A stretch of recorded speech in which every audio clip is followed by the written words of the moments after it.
Alrighty then. Good morning.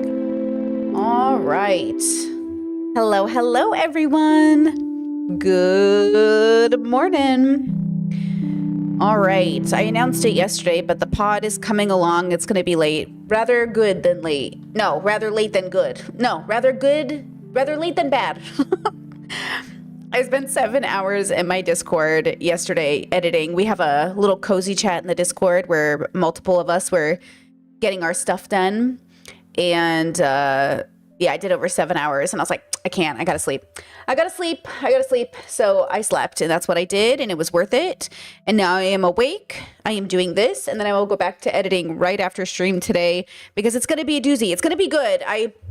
I'm a little concerned I'm going to have issues around copyright because I need some of these clips to be there. But overall, it's turning out to be a fabulous podcast. Let me tell you, girls. And it's going to have to tie you over for when I'm gone. So just a reminder, after this stream week, this week, I'll be gone for 10 days from stream. I'll still be available in the Discord. I'll still be available, online or whatever. But my friend's coming into town from America, which is a very big deal. And I'll be MIA for 10 days. For those 10 days, I'll have pre-recorded content up for you. So you'll have videos to watch, things I've been pre-recording for weeks leading up until this moment. And you just won't have a stream is what I'm trying to say. And then you'll have this pod today, hopefully, fingers crossed. And then you won't have a pod for about a month. And then it will go by really quick. You won't even notice. I shouldn't even announce it. You won't even notice. You won't even miss me. I promise. Or maybe you will. Who knows? I'll miss you. I'll miss streaming, that's for sure. Especially since things just keep, they happen. They happen so fast in this world. I feel like, remember the last time I went away? My sister came to town last time. And when I went away, all the riots and the ICE agents and all those things happened in LA. And I completely missed an opportunity to talk about it and lend my voice. But there were so many great people covering it. So the good news is even though I'll be gone, other people will be available. Today, we have a few stories to go over. The way I want to cover this, I think, is 1, 2, 3, 4, 5. I think we'll start with this because it's the most on my mind. And then we'll move into other videos. Let's see. Chat says, Brad, have you started the new season of Love is Blind? I have not. I have avoided all spoilers. I heard it's crazy. Even my partner came into my office yesterday. And they were like, did you see the Love is Blind stuff? I was like, no, don't tell me. Apparently, it's crazy this season. I'm going to start recording right after. I know some of you wanted me to do, what's that show called with Huda? You guys wanted me to do that show, but it's on Hulu and I refuse to get another subscription. I'm so sorry. Guys, even I'm on a budget here and I can't be having 10 different subscriptions. So until I run out of things to reply to, or react to on Netflix, or unless I pause it and go to Hulu temporarily, I refuse to engage. These subscriptions are out of control. I'm sorry. As a form of protest, I refuse to have more than 2 of them at a time. Okay? I just refuse, on principle. I cannot believe we're back to the time where all of our subscriptions together is basically cable. We might as well have stayed with cable.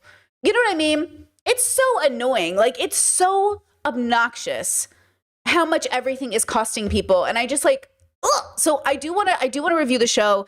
I just don't have a reason to have Hulu right now. I think when Mormon Wives comes back, I'll pause one of my other subscriptions and get Hulu Plus because I think Mormon Wives is on Hulu Plus and that Love Island show. So then I'll do a double whammy, something like that. But oh my gosh, I just my consciousness refuses to allow them to charge me for 8 different subscriptions. Even Spotify, I got rid of my Spotify. $13, bam, €13. I was like, girl, nobody got time for this. And I was obsessed with my Spotify, but because I'm not listening to audiobooks right now, which was really why I had my Spotify premium, I was like, there's no reason to do this. Have I decided what I'll watch for members? So I'm leaning on that show. So I posted a post about it and you guys seem pretty enthusiastic. There's this show that Elon Musk is really upset exists on Netflix. And it's kind of it's animated and apparently it's really good and it has a trans character and Elon was freaking out even though the show is 2 years old.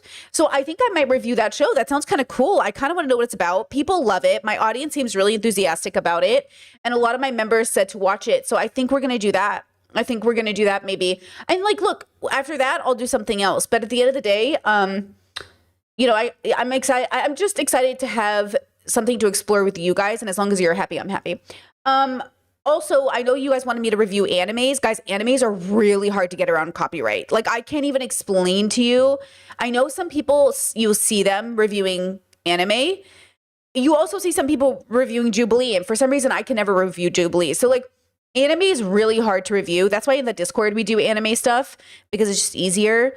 So for YouTube members, I try to stick to things that are on streaming services that aren't specifically anime. I don't know why anime is just so difficult. And look, as we move into the future, copyright might get even crazier, which is really interesting, right? Can Patreon host videos? Yeah, but no, I mean they let you post videos, but you can't be an 18 plus account. I have an 18 plus Patreon account because I don't want teenagers on my Patreon and my Discord. And because of that, they won't let me post content to Patreon. That's why I have YouTube. That's why I dedicate my time to YouTube members. Because Patreon, I've emailed them. I've talked to their staff. I've been like, guys, I don't have 18 plus content. I don't have NSFW. I just don't want kids on my Discord.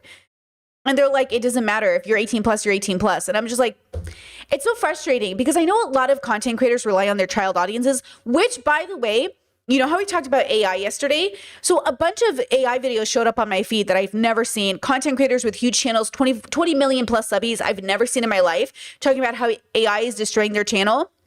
I just had an epiphany yesterday that I have a feeling a lot of the channels that at least have been expressing this thing also have a huge child audience. Huge.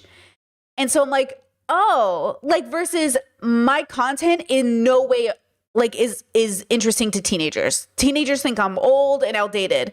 But I've noticed that a lot of the channels that are competing with AI, because I wondered, I was like, I'm not competing with AI. AI is not a threat to my particular industry. Not that it shouldn't be a threat to yours, and not that I don't think you should be upset.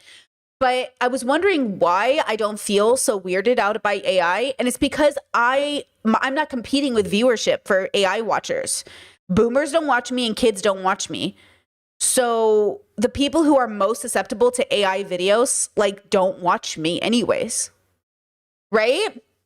So like, that's why I was trying to figure it out. Like, what's happening? And you know what's crazy is this video that I saw on it. I shared it to my Discord. Let me see if I can find it.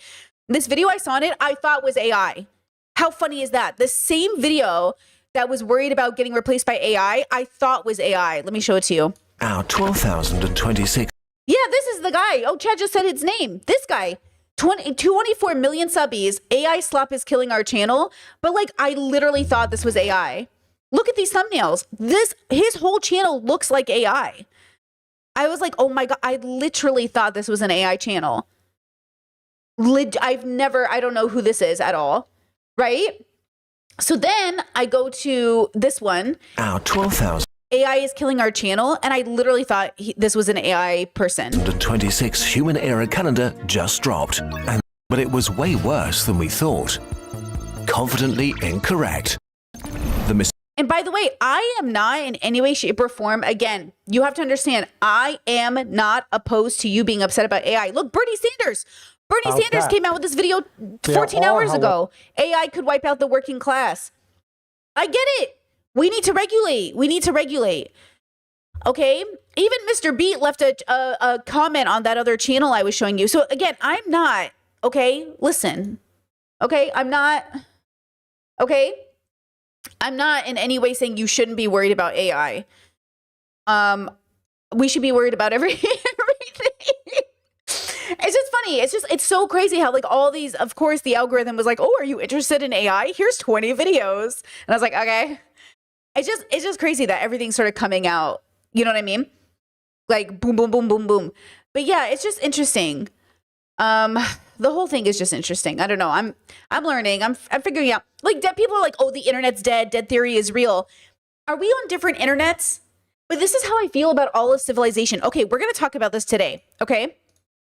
So this is perfect. This whole conversation about AI and dead internet and everyone feeling like there's no meaning and everything sucks now.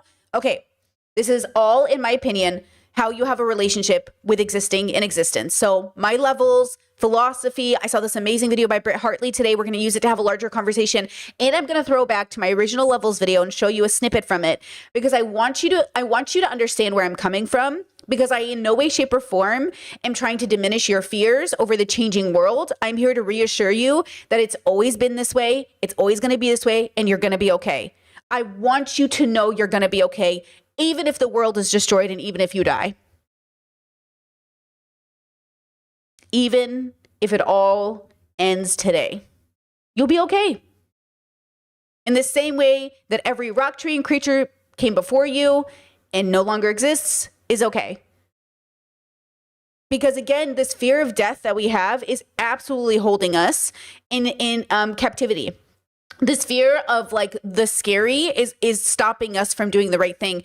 And fear makes you a more bigoted person. Fear makes you more hateful. And I really don't want to encourage my audience to be more hateful. And everybody right now is so doomer. And I just don't know how this doomer attitude is helping anybody. So be realistic, but be realistic. Okay? Be realistic, but be realistic. Okay? Like be cynical, be whatever, but also like be an optimist, but also be just to have a little balance. Okay? Like be okay, but be. Okay? Everything is true at once. What's the point of life? This is the point of life. Okay? And again, I know people want us to promise, and this is what Britt Hartley and I talked about during our conversation together, that Britt is trying to get people to understand, what if nothing matters, but not because nothing matters, but because you feel like what you're doing doesn't matter. Even though we know what we do matters. We know for a fact that if you have a good night's sleep, it matters. We know if you eat well, it matters. We know that we are biological creatures on a planet and everything we do matters. We just are judging the matters so specifically. And I'm saying everything matters even if it's small. I'm saying, Horton, here's a who, all life is valuable, even life you can't perceive. Yeah, nothing matters if you only matter if you make $1 million, and I guess nothing matters, but like, I don't need to make $1 million for things to matter. You're making it sound like, well, nothing matters if the world doesn't change. Well, why does the world have to change for something to matter? I think it matters even if the world doesn't change. Okay, look at this video from Britt Hartley I saw today. Let's have the convo. Most humbling shifts that I've had to make in my spiritual journey is having to choose between truth and well-being and which one to value more. Truth seeking is a high core value for me, and that was also supported in Mormonism when I was a child and Christianity later, at least in the concept of like truth is something good that you should seek. And then when I left religion, I figured that people would want to know the truth, and I was the annoying person in my family that was like sending people podcasts, sending people articles. I would try to even like feel like I needed to save people from religion and that the truth mattered. And then I had a friend who was deconstructing really quickly and didn't have a lot of anchors and support. And in that deconstruction process, he had an attempt on his life. And it was someone who I deeply cared about. And what it challenged me is that if I'm over here in atheist land saying the truth is what's important, I don't care the harm that it causes. And the religious people are over here saying this is the truth, I don't care the harm that it causes. Then we're essentially two sides of the same coin, and I was no better than the religious people that I was fighting against. And that was really humbling for me, that the same thing that I was doing as an apologist was the exact same thing that I was doing on the atheism side of things. And the question that I had to face was, does truth matter more than well-being? And in my body, I really wanted truth to matter more, but ethically, I felt better about saying well-being matters more than truth. And if most people don't have the privilege or the psychology or the anchors to be able to survive nihilism, where you deconstruct everything all the way down to the bottom, and if that would actually not raise their quality of life or their well-being, then I can't be so willy-nilly about pulling people's faith away or pushing people towards the void. And so if you watch my content and you pay attention, there are sometimes I will meet you in the void and validate you and provide resources or at least help you feel seen. But I actually don't produce a lot of content that pushes people out onto the ledge of the void. And it was interesting that Alex O'Connor asked the same question to Sam Harris, saying like, hey, do we really know that people can survive without religion, without these delusions that actually help people be more psychologically healthy? And Sam said, if I could know that humanity wouldn't survive without religion, I would pull all the books off of my shelf and I would just work to make religion better for people rather than trying to help people kind of build outside of religion. And so this is my message more to an atheist audience. If you really feel like truth matters, which I still do, I really feel like truth matters, but you're doing it in a way where you're unaware of the ethics of where you could be causing harm to people who may decrease their well-being for themselves and the world if they were to lose certain ideas or certain anchors, then we have to be more ethical, because if we're not, we're doing the same thing that religious people do. And that's kind of a humbling look in the mirror. It's the same concept as most atheists that I know have some kind of grandma where they don't push on their faith because they don't think they'd be able to survive without it, and they feel like it would be cruel to do so. So I absolutely think that individuals can create lives of meaning and purpose and morality outside of religion. I think, like Nietzsche, that individuals can do that, but most of humanity would struggle with it. And if that is true, and if it's more ethical to value well-being over truth, then what we have to say is we have to make religion better for the people who are still in it, and we have to make secularism better for the people who are outside of it. So for me, that means... Hold on, let me pause it really fast to say she's absolutely spitting right now, and I can't wait to show you this old levels video where I tried to say the same thing but in a very less eloquent way. I've gotten so much better at communicating. Wait until you see old Brittany trying to communicate. Girl, she's a mess. Maria, thank you so much for the super chat. Girl, I see you, and thank you for being a member. So glad to make it to another live. Thanks for helping us introspect and grow. Hey, thank you as well, because remember, as we have these conversations, as I too struggle with my own introspection, extrospection, this dialogue helps everybody. I win, you win, we win. Community wins, right? So I appreciate you guys as much as I hope you appreciate me, right? critiquing religions from the outside, because outside pressure on religion actually really does make positive changes in religion for the people who are still in religion. And it means trying to make tools more available in the secular world so that people have more tools and resources when they're not in religion. So critiquing religion isn't because I've made Christianity or Mormonism my personality. It's as far as my own personal life, it plays very little into my life. It's not something that I'm triggered by. It's not something that I spend a lot of time thinking on. But by critiquing those religions because I know them the best, that's actually the best way to make religion healthier for the people who I love who are still in it. And when you look at people like in Mormonism, it would be John Dehlin in Mormon Stories. He has actually produced more change to make the church healthier from the outside by critiquing it than anyone trying to do change from within. And not just change to be like, I was right about something. I mean, change that makes Mormon lives healthier for the people who are in Mormonism. At the end of the day, well-being has to matter more than truth. And when you have that as your guiding principle, it will change how you approach religion and religious people. And politics and everything else you do. So if you move over, the comment right here says, I understand this. I would say that they don't, because they're following with, but if their beliefs are hurting societies at large, what if being surrounded by misogynists is directly impacting me? How do you move into that space? So first of all, what Britt is saying is a little bit, it's not the beginning stage. So it is a really difficult thing to understand. I'll show you an old video where I tried to explain it much worse. But it is difficult to make people understand. And this is why people are upset with me sometimes, because you'll hear me say, like, you cannot change people's minds. You cannot force people to change. You cannot shame people into changing. You can only encourage tool gathering and tool building to inspire them to change naturally. You cannot force people to see the truth. Truth is discovered. It's discovered, which means people have to go looking for it so they can come upon it and be like, oh my God, this truth. If people aren't seeking, if they're not curious, you cannot shove it down their face. They won't hear you. So, okay, look at this Brittany here. This is my original levels video. Okay, and she tries to explain, let me change the ratio here. She tries to explain the levels in a way that was like, I was trying to be very concrete. I was trying to be very focused. This was right here, September 18th, 2020. Okay, I posted this video, and let me switch it up here.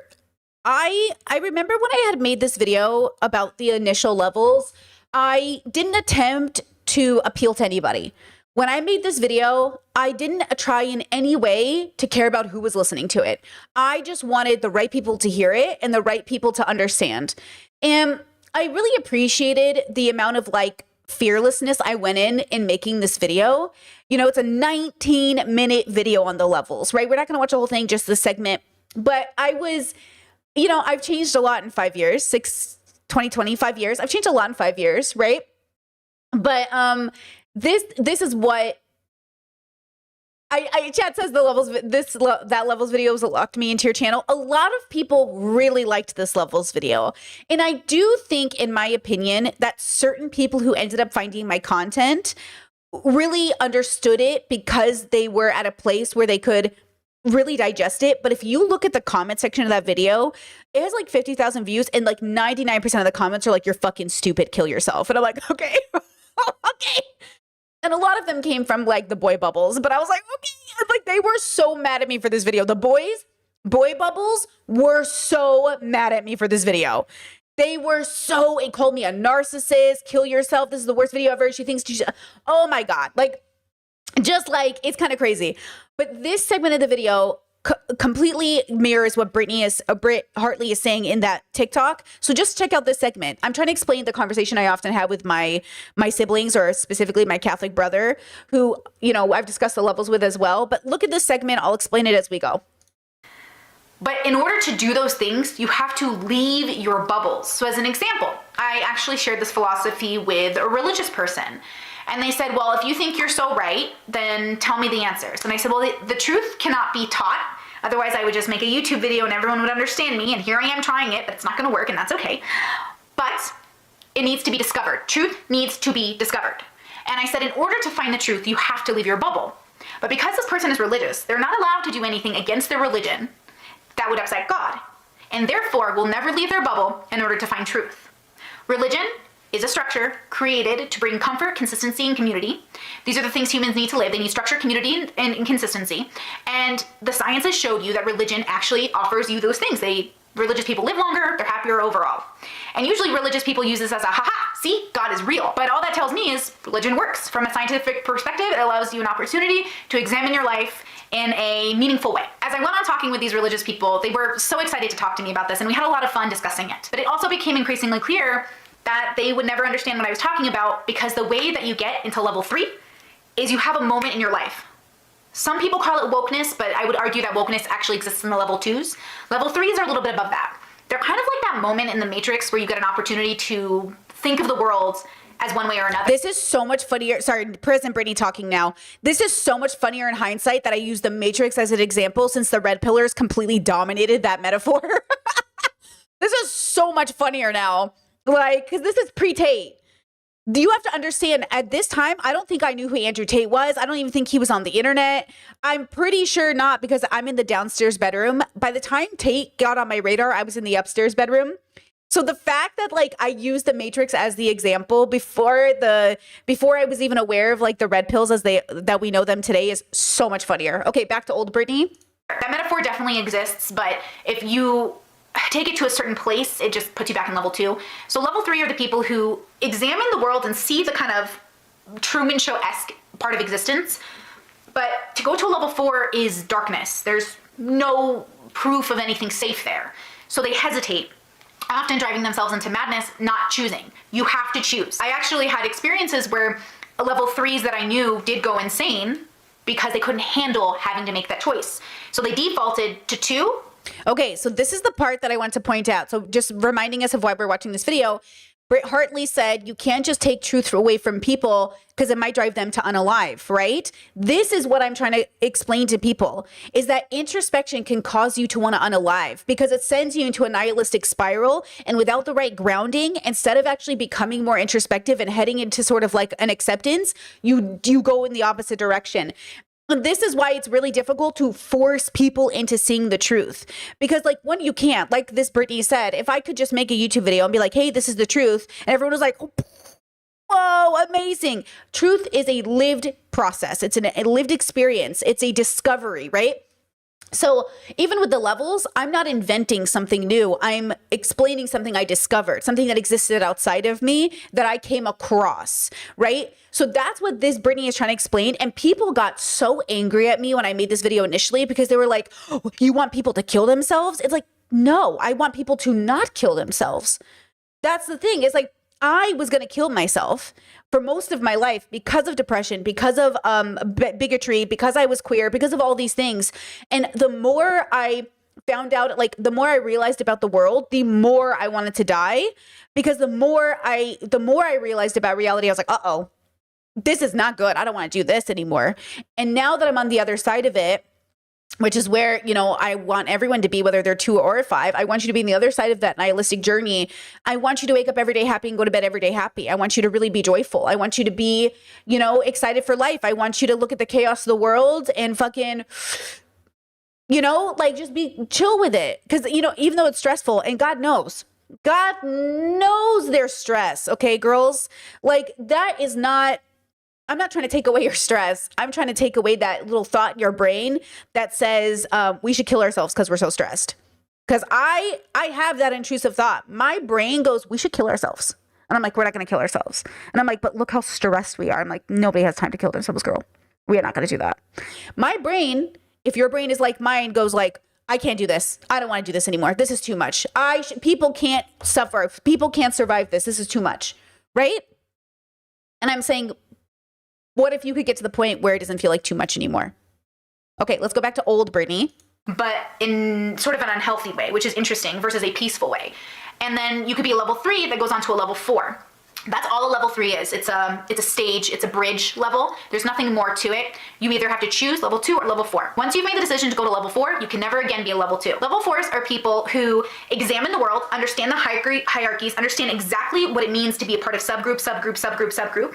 It acknowledges that we're animals on a planet. It acknowledges that there is no God. It just acknowledges the most real reality of existence, but it has no God under the, see, the reason I had to update this video is because, like, not that there is no God, but there is no God in the construct that man has created that we have evidence for. Not to say that there is not a God that might exist outside the construct that man has created. Okay, actually, I think that's all I want to show you from that video. Shout out to Past Brittany, okay? So the point of this, going back to Britt Hartley's video, right, is to try to explain that correlation between a desire to make the world see life our way, right? Like this commenter says, you know, what if I'm surrounded by misogynists and it's directly impacting me? You need to remove yourself from that environment, but you cannot get a misogynist to change their mind automatically and be like, you know what? I think women are created the same as man. Like, that's not what's going to happen, right? It's not going to go that way. It's not. And you're going to spend your whole life, especially as people raised women in the planet, we are conditioned to literally sacrifice our happiness and our well-being for the sake of people who will never budge. Right? And so I just want you to free yourself from the constraint raised under patriarchy that has convinced you, especially as AFAB people, that you are obligated to dedicate your life to these people that will never change. Now, that doesn't mean you can't play the role you're supposed to play in the story. You see this, I'm very open and transparent with how I play a role in my own family dynamics. And I know my place. I learn my place every day. I learn the new place I'm supposed to take every day. But it's not about at the expense of myself. It's about helping the family, but not at the expense of myself. Helping myself, but not at the expense of the family. Okay? So how do we do that? Because instead we're really taught, I can't tell you how many Christian women I have met who are in abusive relationships where their men can't even, you know, wash their own clothes or make their own coffee. And so their wives never get a vacation, never get to hang out with their girlfriends. And I'm like, divorce him. And they're like, I can't. It's a part of the structure. It's what I'm supposed to do as a woman. You're one life on earth and you can't go on vacation because your man can't make coffee, girl? Come on now, right? Okay. Let's see. Chat says I'm late to stream. Can someone link or tell me what the levels are referring to? Links in the description for my level system. I see you guys trying to help. It is my own framework and I'm still working on it. It's a work in progress. Discord said now Brittany talks about old Brittany, kind of like talking about a little sister. I mean, isn't she though? Isn't your past self just like a little version of you? Do you know the movie 13 Going on 30? Have you guys seen this like TikTok trend where it's like looking at myself, realizing I really became that girl? There's this like infamous scene in the movie where she's in the elevator and this little girl is looking at her and she's like, man, I want to be like you when I'm older. That kind of energy. That's what it feels like. Where every day I get older, I look down at past Brittany and I'm just like, because that Brittany could not believe we're here. Like 10 years ago, 20 years ago, Brittany, 30 years ago, Brittany could not believe we would be here. And I really am here. And so I just, again, I think I want to be hopeful. I want to be optimistic and I want to be realistic. I want you to know that it is very hard to be a good person and it is even harder to be introspective, extrospective. And so give yourself credit for getting this far because it's really freaking hard. It's really hard. Okay, so truth, yes, matters, but truth is also layered. There's the sort of tangible truth. There's a truth that exists outside of our consciousness. There's the truth that exists within our consciousness. There's the truth that exists within our thoughts. My thoughts are true thoughts, but not all my thoughts are true thoughts. It's like these tiny contradictions is what it means to be a person, which is why it is so hard to be a person. Look at the conversation yesterday we were having about AI.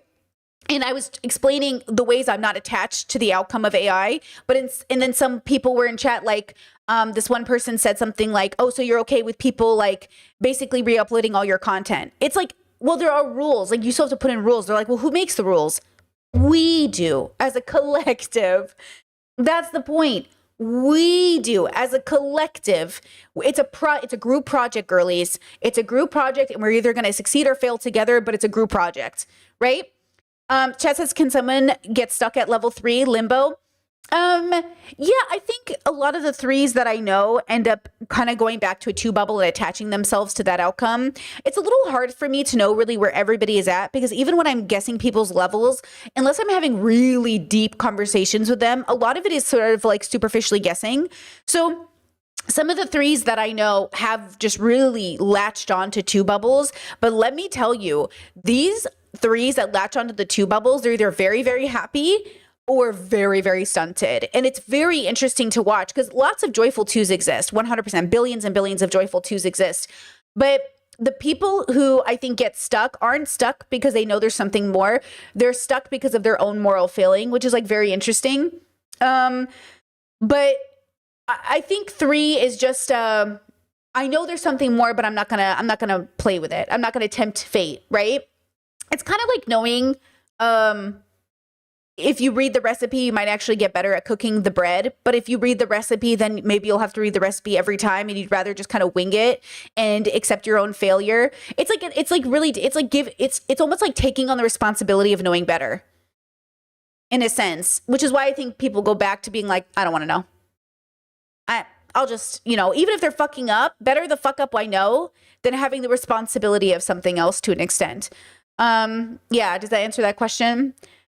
Okay, any thoughts on this topic, and does this resonate? And I think using Brit's work is really helpful because it's another person saying it. Now, of course, because we're both women, there's going to always be like women, you know what I mean? But I think mostly she says it really, really well, and it adds like another layer of understanding to exactly this problem I've been trying to explain, that introspection and meditation is dangerous. Like shrooms. You know how shrooms can either lead you to a great self-awareness or it can kind of make you crazy?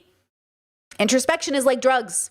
Either drugs are the greatest thing that's ever happened to you, or you've lost your job and now you can't function and now you're, not having a great time.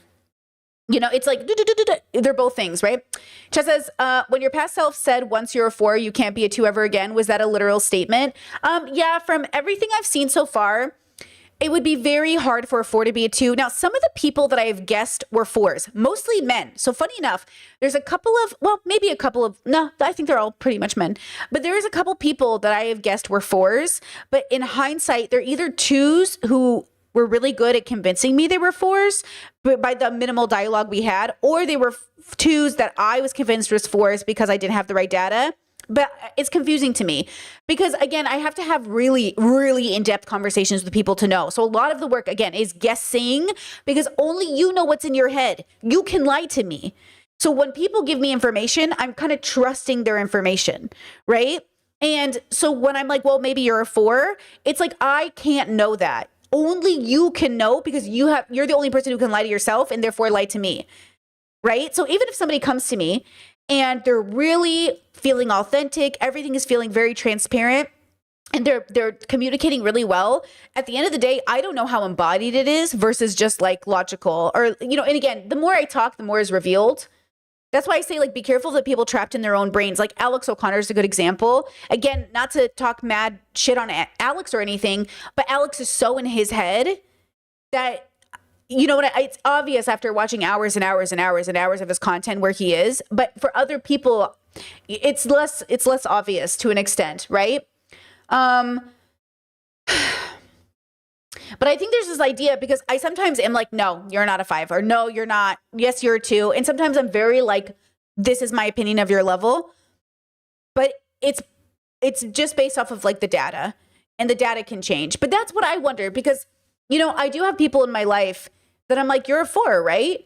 But then they attach themselves so strongly to the 2 bubble, but I can tell they're not joyful. So then it's like, if you're attaching yourself so hard to this 2 bubble and you're not joyful, why aren't you being introspective about it? Is it like, are they so deep in the nihilistic journey of the 4 nihilist for this versus the 2 nihilist that they can't escape it? Or are they just coping so hard I can't decide? I don't know, right? I don't know. I'm trying to figure it out. Yeah.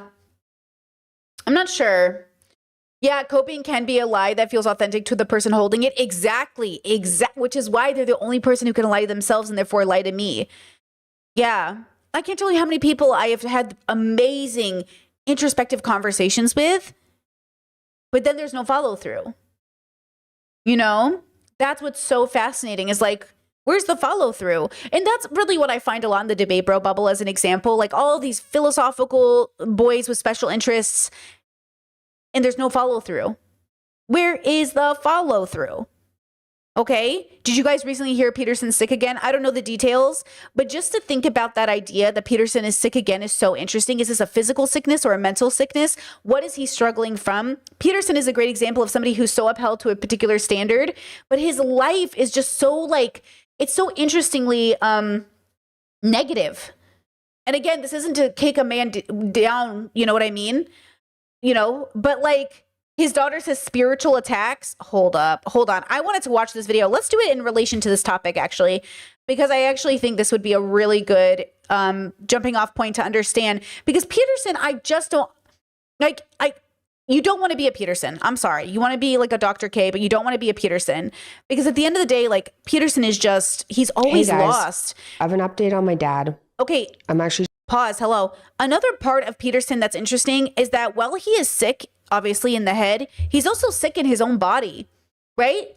Like his own diet, his own relationship with life, his own sort of the way he manifests, the way he shows up talking about climate change and his diet and eating meat. Like none of it is showing me joy. Okay. So here's Michaela. Let's see how her dad's doing, because I have a feeling it's related.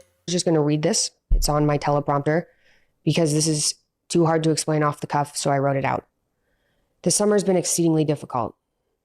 Dad was in an ICU suffering from pneumonia and sepsis after dealing with a host of neurological issues this summer. How do you get, what does that mean? How do you get, isn't sepsis, wait, is that something, am I confused? That we believe stem from SIRS, which is chronic inflammatory response syndrome due to decades of mold exposure. What? We don't have a better explanation for his neurological symptoms at the moment other than... Yeah, sepsis is infection of the blood. It's like a really big deal. But she's saying that, I mean, mold is a killer, bro. Mold really is a killer. But isn't he rich? Why has he got mold in his house? That's so interesting. Spiritual attacks. What? We don't have a better explanation for his neurological symptoms at the moment other than spiritual attacks.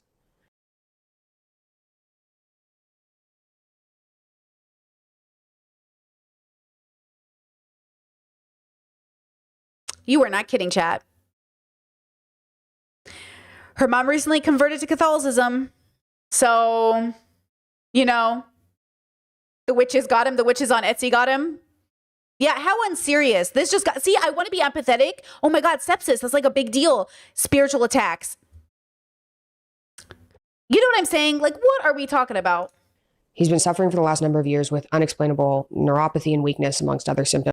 The man is, he is literally Ethan Kleining himself. Ethan, I know I'm sick, but these spiritual attacks, they're coming from the Etsy witches and I don't even know what to do about it. But you would know, Ethan, you know that scar, that little zombie wound you got in your arm there? What'd you do to that? How'd that happen? Because I'm really feeling it in the inside. Like, I want to help. I want to be empathetic, but I can't. Please be a grown-up. The same man that lectures the world, the same man that attacks trans people, the same man that attacks everybody else. And he's literally spiraling from what? Sepsis for the spiritual attack? Come on, girl. See how my sympathy and empathy has... How can I give it to a man that, like, at the end of the day, dedicated the last 5 years to absolutely attacking and going after everybody, driving himself insane. And now his own daughter with a full chest is full, like on her, not a full chest, she's coming out here with her chest held high. You know what I'm saying? Literally being like spiritual attacks. Girl. But they worsened this summer after he cleaned out his parents' basement after his dad, my grandpa, passed away. Was he wearing his mask? I'll tell you, we've been deep cleaning the house and the dust sends me into a frenzy. Okay, gotta wear a mask. We weren't able to communicate with Dad really all of September. During the end of the pneumonia, he was diagnosed with critical illness polyneuropathy, which we're hoping is critical illness myopathy, which is bad enough. That's been heartbreaking and brutal on top of everything else. But after almost a month in the ICU, he's been moved out to a less urgent floor. Praise God for that. We're still in the midst of this, but now we're seeing improvements daily. The timeline for his full recovery is hard to tell at the moment, and I'll update everyone when we have more information. My family's asking for prayers. Like I said, this summer's been exceedingly difficult and terrifying. Dad's condition is complicated by the fact he can't take most medications without suffering from severe paradoxical reactions, which limits treatment options. Yeah, this man is the embodiment of unwise suffering. Like, getting sick is so real, but the irony is he's been so anti-science the last few years. He's been so anti-doctors. He's been so focused on voodoo and magic that instead of like actually attaching himself to these scientific bubbles that could have helped him and we could have like been very invested, he sent out complete misinformation, science information, COVID misinformation, vaccine misinformation for the last like 5 years. You know what I mean? So I'm not that surprised he's sick. You know what I'm saying? I'm not saying it's his fault, obviously. I'm saying it's the symptom and the condition and the consequence of rejecting all of the data because you're paranoid. And that's sad. You know what I mean? Chad says maybe his illnesses are the reason he's becoming so anti-medicine. TMM in the chat. Maybe he has like a severe issue that's causing him to be like, you know what I mean? Anti-medical intervention.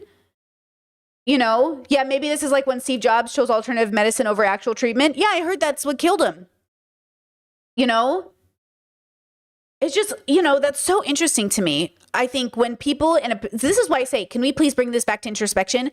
See how it's not just a position of privilege? This man is in the most privileged position you could ever be in. The most privileged position. And you see how it's not enough without the introspection? Without the introspection, extrospection, without the humility, you cannot get better. It becomes this, I'm being spiritually attacked. Girl, please be so for real right now. And you know how many billions of people believe in this stuff? They believe in literal demons. They believe in spiritual attacks. They believe like the devil lives in your home. I grew up with parents who believe in this stuff. You know what I mean? Like, this is what I'm saying. This man is in the most privileged position you could ever be in. And instead of getting the help he needs, he's going to double down into the wrong medical bubble. It's sad. It's sad how many people are falling for his shtick and getting led astray as well. How many people will get sick and die because they're listening to wrong scientific information about health? Crazy. Like I mentioned, I believe there's a spiritual element at play here. Oh my God, I think girl. a lot of people have felt it in the last few weeks and months. It's been hitting my dad and my family hard this summer. Are they in a cult? Please just tell me right now. Are they in a fucking cult? I heard people had the theory that there was like Munchausen's involved here. Maybe they're all just fucking Gypsy Rose over here. Like, what are we talking about here? Are you guys in a literal cult? I can't have any empathy. I just don't care, bro. There are so many people, billions of people are dying. Excuse me. Peterson said to Netanyahu, give them hell. The Palestinian people have been genocided for 2 years, and Jordan Peterson had the audacity to tweet, give them hell, Netanyahu. Yeah, I don't have much empathy, girl. In August, the day Dad was brought to a hospital by the way, do not wish him ill. I wish him healing and everything. I wish him the absolute best. I wish him healing and recovery. I wish Jordan Peterson and every person on this planet absolute joy and healing. But in this moment, just like with Charlie Kirk, you are not about to see me have embodied empathy for people who spend their whole life being bigoted and spreading misinformation that's going to hurt people. So my sympathies, but not my empathies. Ambulance. My newborn Audrey was also brought to a hospital by ambulance within hours of each other. It was unbelievable. So your baby and your dad had to go to the hospital because of a spiritual warfare that's happening.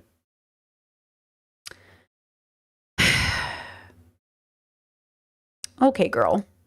This was the second time this summer we had brought Audrey to the hospital after she almost died from near heart failure at 6 weeks old. That is exceedingly Jesus. rare, and they couldn't find a cause for. She was diagnosed with idiopathic pulmonary hypertension, which seems to have resolved, praise God. But it's not something that happens. What? No, this That's was so sad. late July after Dad and I recorded some episodes of the call-in show together. Everything went just really downhill fast after. What is, guys, if everybody in your house is sick, this is an emergency. Your baby is sick. Your dad is sick. Do y'all live together? I'm so confused. She literally thinks what spiritual, like she's got a curse on her or something. Is she saying like God is like somebody is like, you know what I'm saying? Your baby and your father and everybody's sick. And you know, she's been sick her whole life. That's so interesting. Chet says chronic illnesses do tend to run in the family. Really? I mean, I guess I'm the only one in my family with fibro. It's been interesting. When I got diagnosed, I called everyone and no one said they had it, though I do theorize that some people had it and didn't know. You know what I mean? This is so weird. Oh, Chad says Michaela is evangelical Christian. Oh, wow. I believe so. Spiritual warfare shit makes sense. Oh, that's interesting. Because her mom is Catholic, but she's evangelical Christian. That's interesting. God, every single day this summer and now fall has been like watching a movie. Our family's relying heavily on the Lord through this and seeing miracles around us. We are. And I'm also aware that God uses everything for good. Oh, brother. So eventually we'll see why this is happening or what comes of it. But Mom and I in particular really wanted to reach out and ask for prayers to help everyone get through this, especially for my dad and for my mom, but also for the nurses and doctors taking care of him, my brother, and family and friends who have come to support us. I miss my dad. My brother misses his dad. My mom misses her best friend and husband.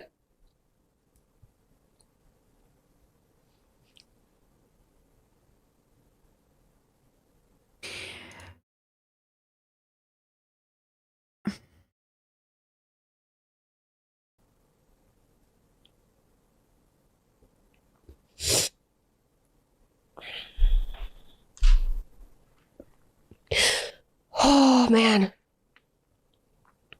I thought I wasn't going to cry during this.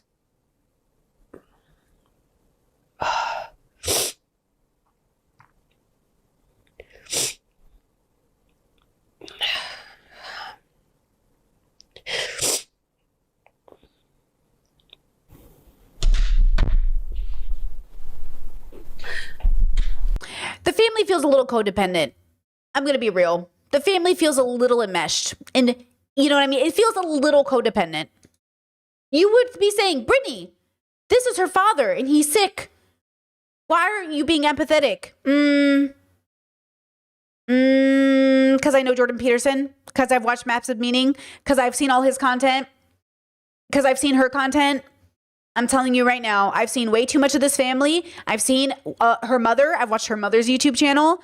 I've watched way too much of this family not to know there's some fucking codependence happening. Everybody works together. They're all together. Her dad is basically like a cult leader. Okay, yes, they are unreliable narrators. I'm sorry, they are. I agree, chat. They are unreliable narrators. I don't believe anything they say because everything they've said that we have proved is wrong, they never own up to. Jordan Peterson has been debunked time and time again. Okay, he gets credit where he's right. But especially when it comes to science and when it comes to sickness, this man is basically a conspiracy theorist.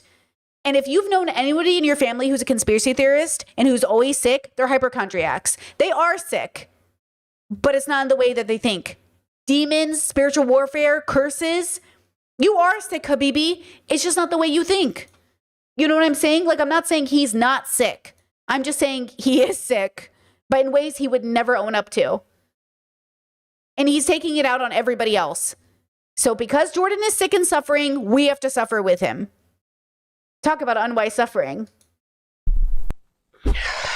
Well, he's hopefully recovering. And like I said, I'll keep people updated. He has a team of people, including myself, continuing his mission, including Peterson Academy, and will be releasing his We Who Wrestle with God tour to everyone on YouTube, Wow. which he's wanted to do for a long time. Cool. So he's sick. Also, like, check out my course. Got it. Mikey, thank you so much for the super chat and membership. It's hard to have empathy for people who have none, for people they view as other or evil. You know, it's like one of those things where had this happened, you know, even when he first got sick, I think we were so much more empathetic, right? I think eventually you just get tired. He's like Chicken Little. The sky is falling. The sky is falling. And it's just like, I'm tired. I'm tired. Real people are being killed. A genocide is happening. I'm tired. I can't keep distracting myself and my resources for this kid who's screaming that the sky is falling. You know what I mean? I'm tired. And there are so many people who need help right now. And this rich millionaire in a position of privilege is taking everybody's resources and time. Why make this video? You know what I mean? You didn't even have to make it. You could have just waited. But it's like, hey, my dad is really sick and I'm really scared. Also, like, we're going to put out this new YouTube thing. It's like, you could have just disappeared for a few months and said you needed private time. You know? Chad said, did she get Republican fillers? What happened to her face? It looks different. You know, earlier in the stream when I was going to say something and then I went like this and I wasn't going to say it. I was going to say her and Blair White obviously go to the same doctor. Listen, it's a look. It's a thing. I actually like it, if I'm going to be honest with you. But this girl getting stuff done. And you know what? Honestly, last night, or was it the day before? Before I fell asleep, I said to my partner, I wish my lips were bigger. So I get it. I don't even care, girly. I just think it's funny. You know, Chad said, you and your giant jug of water. It used to be a coconut oil jar. I bought a big thing of coconut oil because I use it to keep my teeth white. It really works. You know, and then I converted it. I converted it into a glass of water, girl. Save, you know, everything you end up getting ends up going in a landfill. So I love recycling mason jars. But all of this to say, you know, I'm not here to slam anyone for plastic surgery. I just think it's so interesting that these traditional evangelical girlies who talk about like God and spirituality are also out here getting their lips filled. You know what I mean? You know? I don't know. It just feels very hypocritical in a sense. But, you know, whatever. No judgment. And given we think there's a spiritual element at play here, we believe the right way to fight back is to keep going and push harder, if anything. Hold on. Pause. Chad said, how can you like that disgusting plastic look? It looks so fake and unnatural. That was really rude. Because you're probably ugly as fuck. So who are you to say it's disgusting? Humans are not that cute. You need to back off with your language, sir. You know what I mean? I don't know about you, but humans ain't that cute. So, like, it doesn't matter what you think is disgusting. I don't know why you need to come out here and be so rude about it. And if you don't say sorry, I'm going to block you. Okay? So I better see a sorry in my chat, bro, or I'm blocking you. Because that was uncalled for. Life isn't necessarily supposed to get easier when you're doing the right thing. And I can see God's hand throughout this, but it's a lot to handle. My family agreed or wanted to delay updating everybody because a lot has happened over the last few months. And we were hoping he would recover faster and we would see bigger improvement Okay, well, this is why she said they did delay it already, but she didn't want to wait any longer. sooner and have better news. And it was really a near-death experience for a long time. So we've been just dealing with this one day at a time. We still are. It's been overwhelming, but it looks like, and we're praying that things are headed in the right direction. He's out of the ICU. So that's the main thing. He's out At least he's going to the doctor, like someone said in chat, right? At least he is going to the hospital, which is good. the ICU. Like I said, praise God for that. Thank you all for listening. Thank you for the prayers. Thank you to everybody who's reached out. I'll be back on YouTube maybe in the next month or so, depending on how things go. Yeah, that's the update. Thanks, guys. Do you guys think this is fake news? Do you guys think it's, someone said fake news? I don't know that it's Hey, fake guys. news. I think it's obviously happening. I have an update on my dad. The man is literally always sick. You know what I mean? The man is literally always sick. Hey, person, I didn't see you apologize fast enough, and I know you've had time, so you're blocked. Oh, I love blocking people. It's my favorite pastime. You had your chance. Okay, I didn't see no apology. Let's see. Chat, the pinned, or not the pinned, but the most upvoted comment says, your father saved me in 2017, homeless veteran, divorced, addicted, and hopeless. He inspired me and gave me the tools I need to rebuild myself and my life. I'm praying for Jordan. He is the father to millions that had none. Listen to me when I say this, or had one. Never had one. Let me tell you this, okay? There was a time when Jordan Peterson was very helpful. There was a time. He has become increasingly unhelpful. Sorry, not beautiful. The last thing I want to see on my timeline of Instagram hottie baddies, okay, is a fatty. Okay, if I'm going to see a baddie, she can't be a fatty. Okay, Jordan Peterson 2025. Get it, West Side.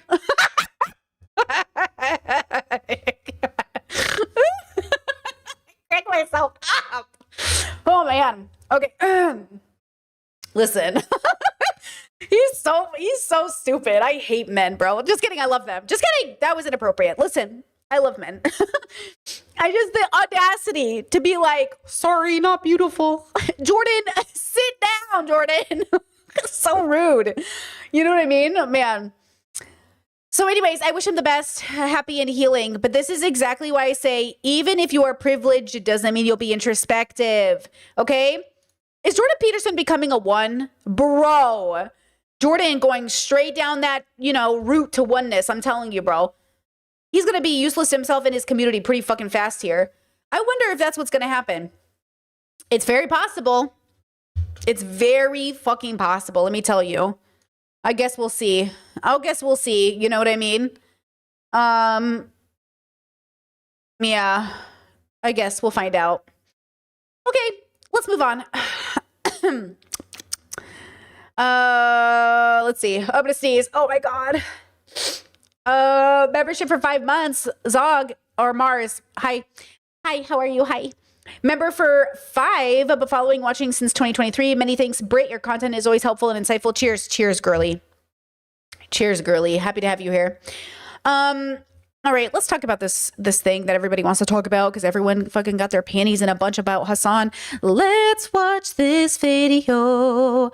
Let me grab another video that I'm gonna disturb you all with because I love triggering my audience.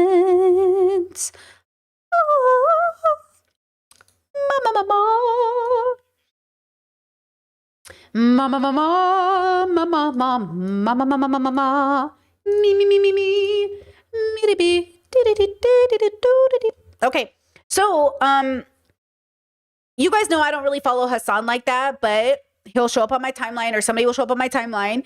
And recently, Elle, Elle the vegan, made a video about Hassan, vegan gays. And I was like, what is this? Vegan gays talking about Hassan? That's a crazy bubble overlap right there, girlies. Elle helped me with the big bubble pop last year, I think, or maybe less than a year ago now, obviously less than a year ago. I haven't even been plant-based a year just yet, but Elle really helped me have a bubble pop. So she actually covered this video. So I thought we'll kind of use her video to have the conversation. But before I do, what's this? Crap. Thank you. Member for 5 months says, while that Iman Jordan Peterson vid is still relevant. Oh my God. The Amen, not Iman. Amen. That Amon's Amen animations, that Jordan Peterson video is exactly perfect. It is exactly perfect. It is exactly what is happening in his head. It's exactly what's happening in his head. I'm telling you right now. Okay, check out this video. A little bit of a trigger warning, I think. And I know you're probably thinking, why a trigger warning? No matter how you feel about the situation, I find the sound dogs make when they yip a little triggering. That hurts my feelings. When Indiana, when you accidentally step on your cat's tail, I feel so bad. I just feel like, because Indiana loves to I don't know why she does this. She loves us so much. She just is always near our feet. And sometimes I step on her and I feel so bad. I feel like my whole life just and she makes that sound and it's just like the worst. It's a gut. So anyways, Kaya's going to make a sound and it hurt my feelings hearing it this morning. Okay, let's watch. Against his dog. We're going to look at that. Hassan's in hot water for what seems to be a cruel act against his dog. We're going to look at that, and then we're going to look at kind of ironic responses from people like Asmongold based on what he's literally told me before. It is emblematic This is Vegan Gays. She's our lesbian queen, Elle. of all of America's much more consequential violence. Okay? It's the same reason as to why America, Kaya, please just fucking go, just stop. Oh, Kaya. America, Kaya, please just fucking go, just stop. Oh, Kaya. reason as to why America, Kaya, please just go. Just stop. Do you see it? Okay, look. I don't know if he moved the treadmill. I don't know what she stepped on. I don't know if there's a nail on it, but it looks like he's reaching over and pressing a button and she cries out. So people are accusing him of having a shock collar on her because he's also used shock collars in the past. I don't know what it is. I cannot tell you what it is. And all the Hassan haters are coming out. So I don't want to hear any of them talk because they're so biased. They're just waiting for Hassan to fuck up. So I don't care what they say about anything. But she yipped. And that's my concern. But you know what else was my concern? The fact that he didn't get up to go check on her. Because she yipped. So my brain was like, did she step on something? Maybe there was a nail in the treadmill. Maybe she actually got her little toe stuck between something, right?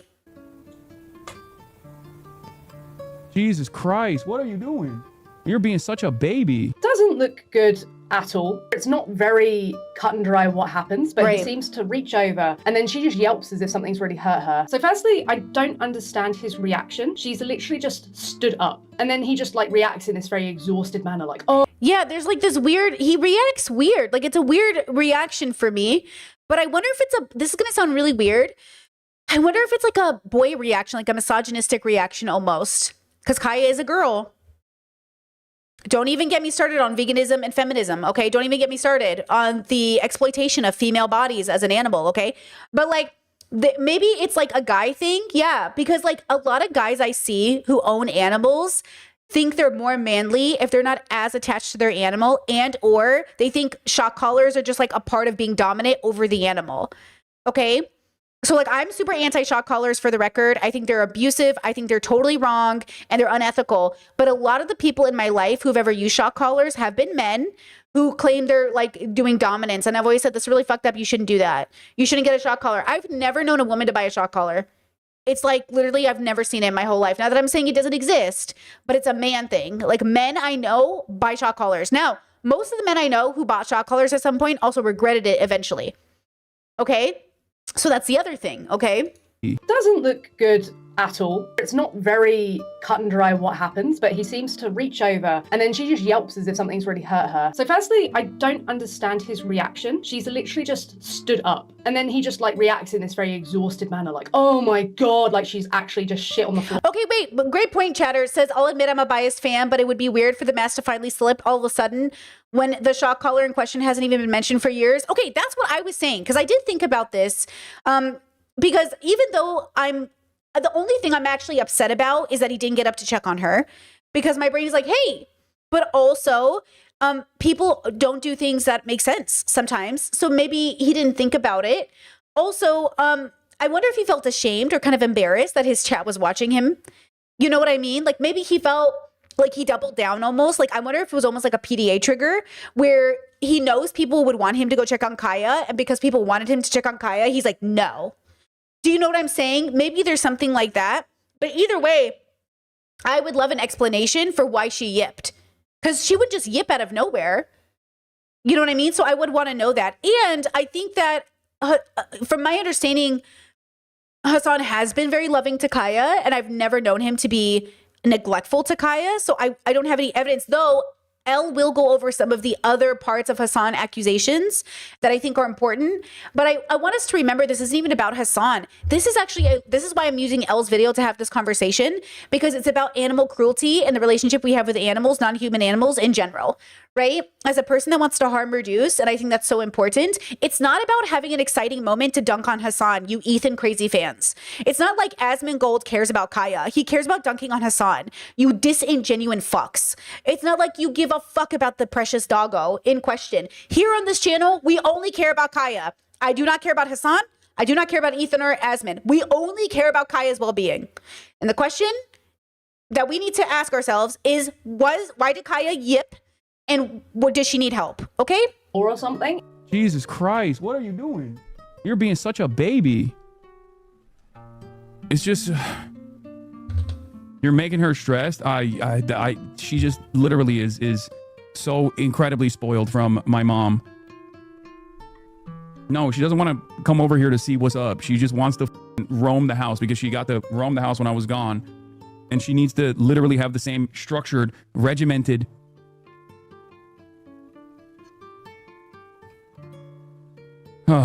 I think that clip went to Trump's big baby desk immediately. I hate everything. Is she supposed to lie there like some sort of prop or trophy? Is that what it is? Every time I see a clip of Hassan, she's in the background. Does he instruct her to stay there or something? Oh, she got spoiled. She wants to roam around the house. Hassan lives in a mansion. Now, I would never want a mansion because why would you want that much space? But if I Gotta did clean want a it. mansion, it would literally be so animals who I look after can have like an endless realm of places to explore. So there's two types of people who have animals. So my partner and I have been talking about, I made a joke the other day, like, maybe we should just keep Indiana trapped in one room. And he's like, no, what do you want to torture her? And I was like, ugh. Like, the joke is my partner spoils Indiana more than I do. And I would never force Indiana to stay on one part of the house. This house is hers. It's a joke. Let's be real. Our life revolves around Indiana. Then there's the people whose life doesn't revolve around their pets or their people under their care. And so for some people, they're like, you know, the animal is here to amuse me and entertain me. They're here for my use, which is anti-vegan belief. So vegan belief vegans philosophically believe that animals have as much agency to their bodies as we do, that they are not allowed to be exploited on our behalf for our benefit, just because, you know, like, we're human and they're not. Okay. So there's something to be said about that. And so there is a spectrum of, like, what does it mean to care for an animal? And if you grow up with other humans, you know, humans treat each other badly. We treat animals badly. Like, ultimately, we are abusive as creatures. Humans are abusive to other humans. We're abusive to other animals, right? So that's the problem that I want us to pay attention to is, you have to decide where your ethical line is. Where is your standard and how do you show up in the world? And then I was wondering why my chat is being weird. First of all, I don't know who the fuck all y'all are in my chat right now, but you genuinely, some of you sound psycho right now, being all upset that vegan gaze is being consistent with her vegan values. Okay. Oh, she's showing her bias right now. You mean her bias towards not animal cruelty? Like, what? Okay. Chat says, I know her in real life and she hates Hassan and watches Vosh. She literally does not. From my understanding, I've seen her literally criticize all of them. And I did message her before I did a collaboration with her and made sure she does not like Vosh or Destiny because she's reviewed them. And she said that she doesn't. So maybe I misunderstood her. Maybe she's lying to you. Maybe you're wrong. But I don't know you, random chatter. I literally can't know that you know her. So you're being weird. All I know is from what I've seen from her content, she's relatively consistent. If she hates Hassan, congratulations. I don't like the motherfucker any more than anybody else does. Okay, I like him a lot better than these other losers he hangs out with, but he's literally not even that great of a dude. He's literally a man. Okay? So again, we're not here to defend Hassan. We're here to defend Kaya. Okay? And also, wait until you see the second piece of news I have. Maybe I'll just show you right now. Okay? Because I'm definitely confused about everything happening in the world right now. I'm just absolutely floored with everything happening right now. Okay? Yeah, on Discord. Yep. Suffering an apparent mental breakdown is what I think. Destiny logs apparently leaked. Destiny says, fuck, I feel bad for doing this because it's kind of anti-LGBT and I don't like to leak stuff. But the huge drama I couldn't talk about from 6 years ago was when I started spending more time. This is also Hold on. So says LGBT. When I started spending more time with another girl and she wasn't comfortable with me letting Hassan give me that sloppy turkey toppy anymore. Letting Hassan give me that sloppy turkey toppy anymore. Okay, I don't know what's going on between Hassan and Destiny. I don't know if they did it or not because you know what I mean? All I know is something is weird about this bubble and I'm glad I got out when I did. So if you're in my chat getting really excited about defending any of the boys involved, you are in the wrong chat. Okay, you are in the wrong chat. Okay, this bubble is weird. These boys are weird. I don't know why you guys are working so hard to defend men. In this chat, we're here for Kaya, our queen. Okay, that's all we care about here. Thank you. But yeah, that's very confusing to me. But let's get on to what people think he actually did. So it seems like she might be wearing a shock collar, or she has worn a shock collar in the past. Just in case people don't know what that is, it's just basically a device that is like a collar, but it administers like different variants of shock to an animal in order to punish them. It's like this negative reinforcement crap. And yeah, it's been banned in some countries because it's understood to be a cruel device. Which country shock collars for dogs banned in? Because people said like it's banned in your country.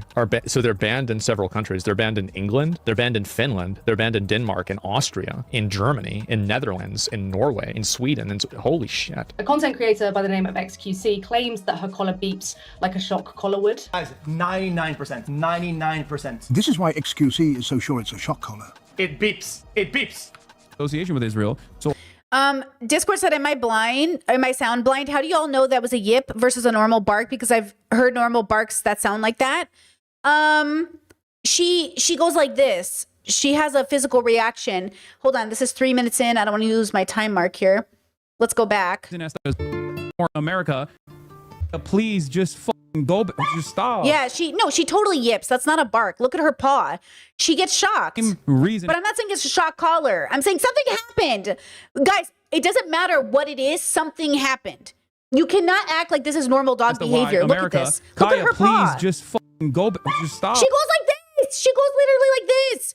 It's not a matter of it being a shock collar. We don't know. We don't know if it was her toe hitting a nail.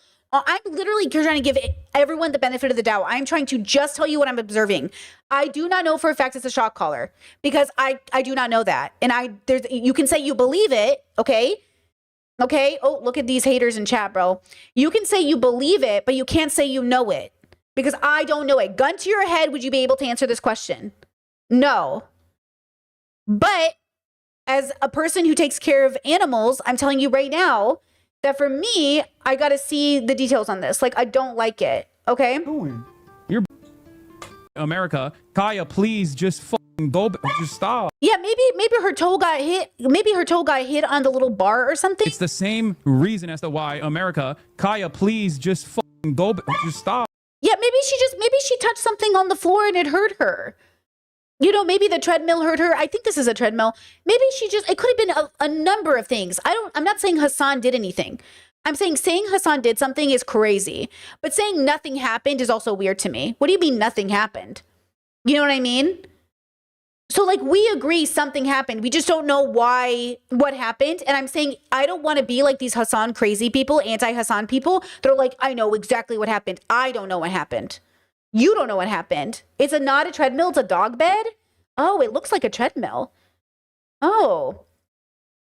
Yeah, maybe, I don't know. Maybe something just, let me see. She's already moving back, so pressing the button wouldn't make sense. Yeah, I'm not saying, I think it's obvious, like, we don't know if it's actually literally a shock collar, right? But it is one of those things where like shock collars are like way too normalized. It's like, it's like the chokers too. A lot of people are really bad at taking care of animals, let alone kids. Like they're bad at taking care of kids. They're bad at taking care of older people. They're bad at taking care of everybody. I don't know why you guys are in my chat who don't even watch me acting like what are you all like, detectives here? Again, this is just about, see how bogged down we get in the details? Who fucking cares whose side you're on? All we're curious about is the fact that we're observing your crazy reactions. Why is Asmin and all these people using any excuse to attack Hassan? Because you literally do not have jobs, okay? Why are we talking about this? Because we care about Kaya. And also, I think it's interesting the way all these big YouTubers are obsessed with getting anything on Hassan. Ethan was putting out a story about dog abuse. I mean, Ethan, I understand, loves his dogs, but also Ethan is a bad dog owner, in my opinion. But then my standard of owning a pet and taking care of a pet is higher than most people's. I'm sorry. Okay? So we all have different ideas of what the standard is. And at the end of the day, this is the conversation. Is he living up to your standard? Asmongold has no right to talk about owning pets. This man kept a dead rat in his house as an alarm clock. Okay? XQC, no offense. I do not care what you care about pets. Okay? I do not care what these people think, which is why we're not watching their videos. We're watching Elle's video. I do care what Elle thinks. Because Elle is a person who is philosophically vegan and spends her time talking about the sanctity and dignity of animal life. So I thought, hey, let's use somebody's video who's much more reliable as a resource, right, to have this conversation. That's why we're using Elle's video. Because none of these boys' opinions matter about Hassan. But the way you all are glazing Hassan in my chat is ridiculous. The way you're here just to talk shit on Hassan is also ridiculous. You're all children. You need jobs, except for my audience, who obviously is great. Okay? But if you are this concerned with defending Hassan, breathe and focus on Kaya, because she's kind of what matters. It beeps. Association with Israel. So all this does is it beep, beep, This is probably an air tag, I'm going to assume. But see, there's a little bump there. The interpretation seems to be that it Exactly. Chat, I agree. Says Chad, I don't think, I feel like you can't think this is immoral unless you're vegan or vegetarian. I agree with that. Yeah, I agree with that. I think that's Elle's point in this video. Elle's whole point in this video is it's interesting that Asmon and all these people give a fuck about Kaya all of a sudden when Asmon said he would literally eat a dog if he had the chance.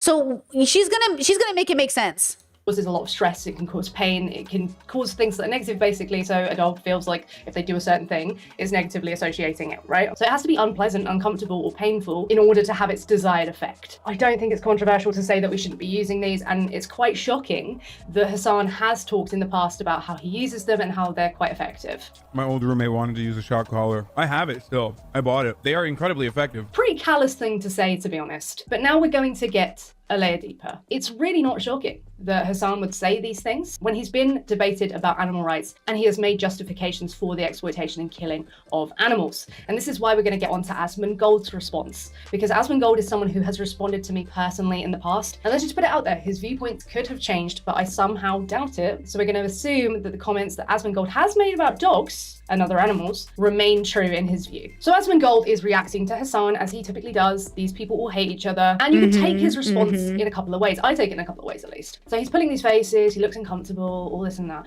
but he doesn't really have much to say. And that bit really makes sense to me, because Asmongold is someone who's responded to my video before about how he should consider the rights of sentient beings who are non-human. And I just use a very typical thing, right? A way to appeal to people in the West is to make them understand that there's no morally significant difference between a dog and a pig that would justify killing one but not the other. Asmongold's response was, yeah, I don't have an issue with people eating dogs. I'd eat a dog, actually, but I don't think they taste very nice, so I won't. There is a need to change, because if this steak were a dog, I think you would probably have a huge problem with it. Yes, I would. Because it wouldn't taste as good. Yeah, it wouldn't taste as good. It would be awful. It would be, yeah, like, why would I want to eat a steak from a dog if it doesn't taste good? I don't care if other people want to eat dogs. I think the only problem is whenever people want to eat your dog. So it's fine if I eat human meat?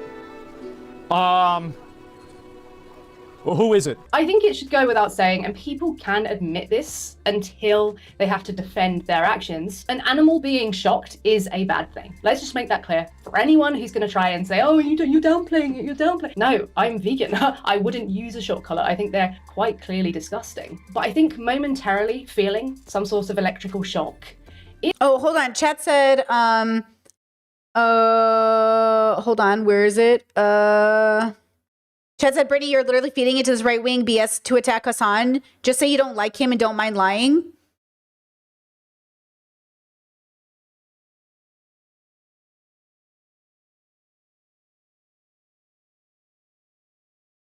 Girl, get a job, girl. Why do people... The way people just love Hassan, like, I've never seen people go so hard for a man in my life. Is he not still just a man? Like, oh my God. Chad said, I disagree. I think you do not have to be vegan to be against other forms of mistreatment of animals. Sure. I don't think so, but I think it's weird to see people who, I think it's like, I think there's something to be said. Well, that's the thing. Chad says, weird take, Brittany's infinitely charitable to him. You know what's so annoying is it doesn't matter. If you're a Hassan Glazer, you think I'm a hater. If you're an anti-Hassan person, you think I'm too charitable towards him. Both of you need jobs. Pop your bubble and recognize, like, these are just people being people. Hold Hassan accountable for when he does wrong and praise him for when he does right. That's what you need to do with everybody. Hold people accountable when they're wrong and praise them when they do something right. Just like a dog. Okay? Now listen, you don't have to be vegan to be upset about shock collars, right? I think there's just a conversation to be had from the vegan perspective that I think is really interesting, which is to say, why are we drawing the line here and not somewhere else, right? So for these men who are trying to attack Hassan, it's hypocritical because they make such a point to talk about not caring about animal life. Oh, but now all of a sudden they care about Kaya because Hassan did it. That's the hypocrisy. But I don't think Elle is saying you guys or in general, but I think like these men in particular who, and again, you're doing that in my chat. You know what I mean? Like, again, it's like this idea, like you can't pedestal people. We're all very flawed. We all do bad things. And yes, if you want to watch my video and say like, oh, Brittany is adding to the voices that hate Hassan, I literally started off this video not even agreeing it was a shock collar. So don't you understand? I'm still pissing off the people that are claiming it's a shock collar. I'm saying we can't know it's a shock collar. I'm literally saying we don't know that. That's the point. Nobody wants to listen because you're just focused on praising your dude. And I'm saying, girl, isn't that a sign? Isn't it a sign that you might want to pause and think, why am I glazing this man so hard? When patriarchy is literally being shoved down our throats and our civil rights are literally being threatened and all you're busy doing is glazing a man in my chat? Please lock in and focus, bros. It's not as bad as being farmed, being separated from your family, being branded and mutilated in other ways, being bred so you're ridden with illnesses, diseases, or can't carry the weight of your own body, like in some cases with animals such as chickens who are raised for their flesh, and then at a fraction of your lifespan, being transported on a truck to a slaughterhouse where you may be electrocuted to death. You may be gassed, you may have your throat slit, you may be bolt gunned in the head. I wonder what Asmongold's position would be on fur, because these animals are anally electrocuted. Oh my God, relax. Chatter, I have to block you, girl, because you definitely don't have a job. You said the majority of people have jobs. Using that as a diss is nasty and elitist. Girl, it's not even that deep. It's literally just something you say to people because you're saying do I have to autistic explain to you what that means? The joke is you have too much time on your hands, and if you had a job and other responsibilities, you wouldn't be busy glazing a man in my chat. See how women uphold the patriarchy? See how I have to autistically explain jokes to people because they're too busy uplifting a man? Executed as a way of killing them. A millionaire, by the way, a multi-million-dollar man, a literally elite, like literally a rich man. And get blood on the coat that we wish to steal from them. But many of the animals who Asmongold has probably eaten were electrocuted to death. I don't know why he wants to sit there and kind of give off this like, as if he has any leg to stand on whatsoever. If I'm giving my honest view on this, I don't think he cares. I just think it's another drama slop thing because they're both just seemingly looking for. Hold on. Chat says, regardless, I honestly think many people don't realize the electrical training collars have positive use applications. I think a dog trainer or a vet could explain that versus the misinformed masses. I think it's unethical. I think there's no justification. I don't think it's ever necessary. Like spanking your kids might have some benefit, not worth it. Not worth the benefit. I worked at a vet out of high school, and the horrors I saw working with animals was crazy. Debarking dogs because they didn't want dogs that yapped for breeders, like absolutely not. You know what I mean? So like, yeah, chat says having pets is arguably unethical. I think most people are very unethical when engaging with animals. Again, are animals made for our entertainment? Are they here for us? Or do they just simply exist on the planet like the rest of us? When we breed dogs, when we force them into existence, when we collect them and give them away, like we're not having a symbiotic relationship with other living creatures. We're literally saying they're ours to use. And how is that ethical? How is it ethical to basically say like you are put on the planet for me to use you? That's really the question. So then why do we feel entitled to then putting a collar on them or putting them in a position that makes them uncomfortable or doing any of those things? These are great ethical questions we should be asking ourselves, right? Okay. And like, I'm not saying that there's a right or wrong here, but I believe there is. I have my own ethical standard, right? We have our own ethical standard as a couple. We have a budget for Indiana's health as an example. As an example, I come from a family that kind of feels like if the medical bills are too high for your animals, you might as well just put them down. But God forbid an adult who's consenting wants help unaliving, like in Canada, that's unethical. Yeah, I don't believe that. I actually think you have more obligation to your animal in a great way, in a very particular way, because you're basically saying, I'm going to take you on as a dependent. You're basically saying, I'm going to take you into my home and keep you here and not let you out on the street and not let you out into the wild. So I'm going to kind of trap you. And then I'm not even going to give you a standard of life. But then people say, oh, but the standard of life I'm giving them is better than they would ever have in the wild. Well, I don't know. Like, you have to decide if that's true or not. I don't know if that is true or not true. Like, that, it depends on the perspective we're coming from, right? So I'm just saying, as a person who's used a dog collar on herself, I would never want to use that on my animal. Shit hurts. Okay? Shit hurts. So I'm not a fan, and I don't like it personally. And the rule is, if you wouldn't like it on you, you can't do it on your dog. That's my rule. Before I use it on an animal, I test it on myself, and if I don't like it, I'm not putting it on them. That's kind of the rule. And so, no, ways to throw shit at each other. And before people are like, oh, you must have some sort of bias. No, I tried to like these people. I don't like any of them because they all seem... See, Elle's saying she doesn't like any of them. Me too, girl. Pretty morally bankrupt. For Hassan, if he is currently using a shock collar, that is awful. Kaya, please just go. Just stop. I think her collar's too tight. Well, it's here we can. You have to be able to get 2 fingers, and I couldn't even get one. I think you're choking her. My old roommate wanted to use. See, listen to that. Listen to that. You have to be able to get 2 fingers. This is recent. This interview just happened. I couldn't even get one. I think you're choking her. My old roommate. She goes, I think you're choking her. I couldn't even get 2 fingers in. That's good. Like, that's important. The 2-finger rule is really good. And we should be paying attention to that. Like, that just happened. Okay. So yeah, I agree with her. I'm glad she said that. I'm glad they had that conversation. I think a lot of boys are stupid. I'm sorry. I know you guys think men are smart, but have you seen the way the world has worked? Men are stupid. And a lot of them own animals. And you know, he got a handsome dog so she could be in the back of his stream, girl. And I get it. Indiana does views, okay? But a lot of these men don't know the details of their animals' care. They don't learn, okay? So I'm not going to assume Hassan all of a sudden knows when this man probably never had to take care of a baby in his life, okay?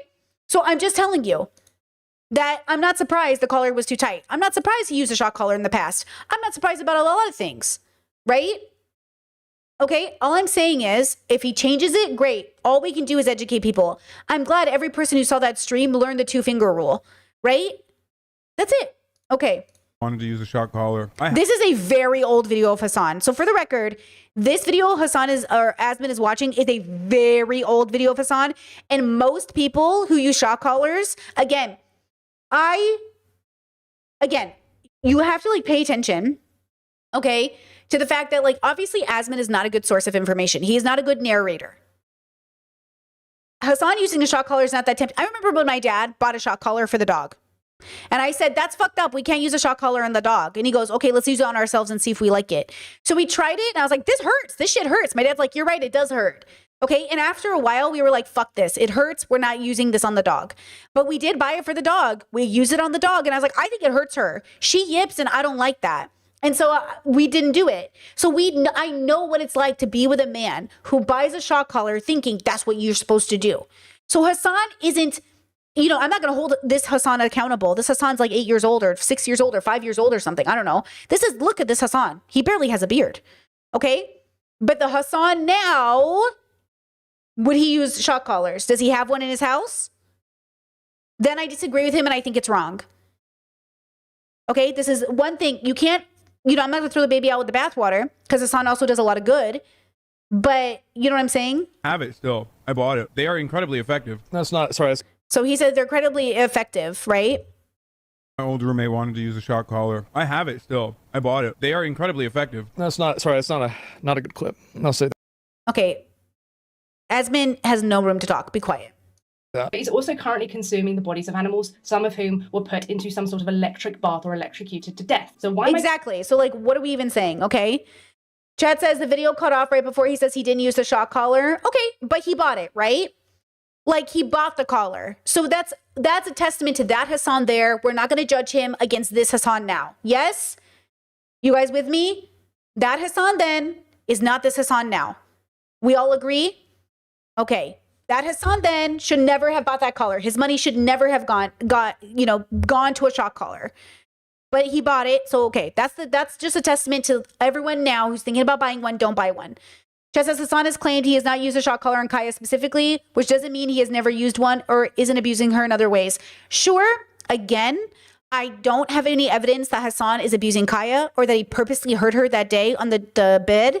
I would say that she did yip. She looked like she hurt her foot. I'm surprised he didn't get up and check on her just to make sure she was okay, which does make it look like he did it on purpose. But my theory is that she probably just hurt her foot stepping on something, and it was just a weird timing, and or I cannot know, he might have reached over and pressed the button. We don't know this. I'm not going to stake my reputation and my life on it, and I don't know why you would either for a man.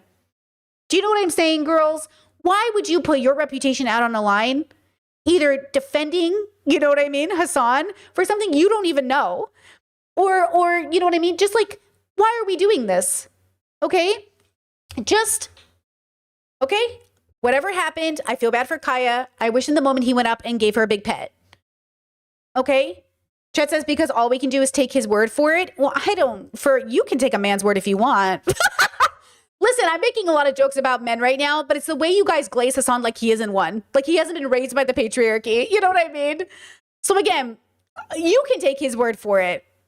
But I ain't gonna take Hassan's word for nothing except for like basic decency stuff. I don't know. I can't take his word on this subject, but I'm certainly not taking anyone else's either. You know what I mean? Like, again,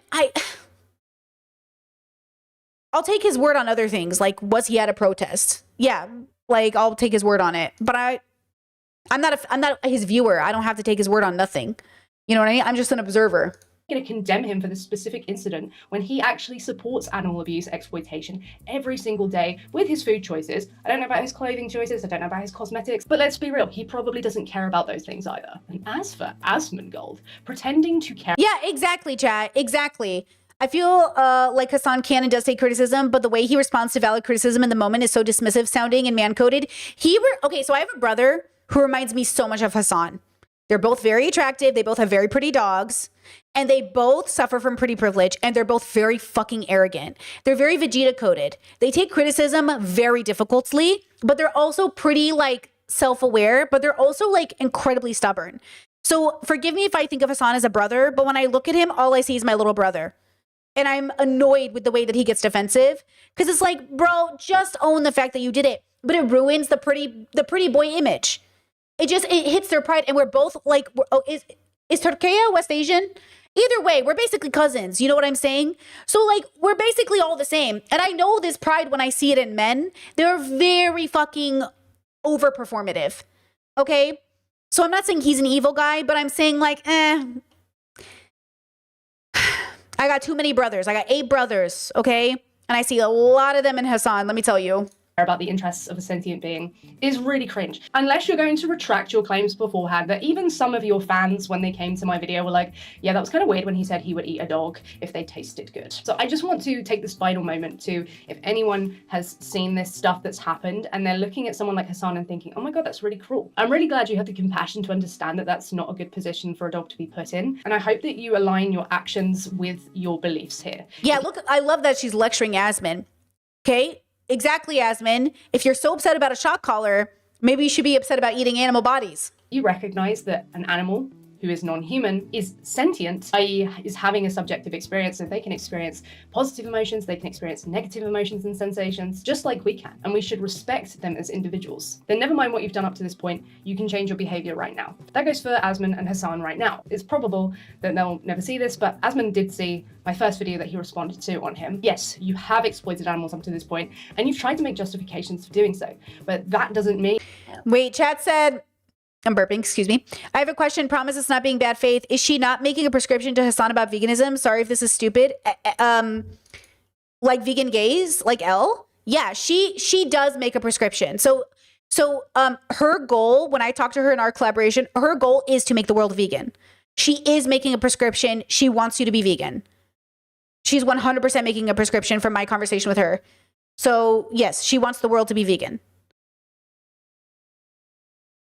Yeah, that's her goal.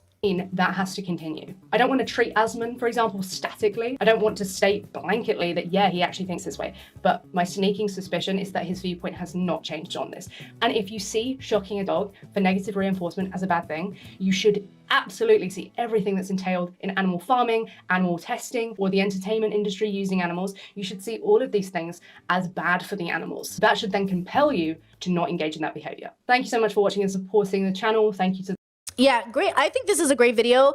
Look, I'll link it in the chat. If you, like, even though she makes the prescription that you should be vegan and I don't, because I'm not even philosophically vegan, I'm just plant-based, because it's, you know, it's a journey, it's a process. I am not opposed to listening to prescriptive vegans. I listen to a lot of them. I think she's really consistent, and I think I appreciate that, right? Like, I appreciate the consistency from her content when I watch it. Now, I will say this, and I think this is the point, is that you can have an opinion that somebody is abusive to their animals or their kids. And you're allowed to hold that opinion. So if you saw Hassan or you see Hassan, you think he's abusive towards Kaya, you're allowed to have that opinion. It might not be as true or might be defined in a different bubble, but like, you know, you can just say whatever you want, but is this serving you? Are you being intellectually honest with yourself if you categorize him in this way? Okay. I think without a doubt, most human beings are relatively pretty toxic and abusive to other living creatures around them. Animal, non-human animals, plant life. Like, we are a very destructive species, and it takes a lot from us to not be. We have to unlearn a lot of violence in our behavior. We have to unlearn a lot of entitlement in our behavior. We have to unlearn so much evil from the world around us to even treat ourselves with dignity, let alone things outside of ourselves. Okay? So, you know, this is just another example and situation that we can use to learn more about how to be kind to ourselves and others, to be more compassionate, and to understand that the world is a very imperfect place. But like, the goal is not to do better or to do good, because the road to hell is paved in good intentions. The goal is just to be a little less bad every day.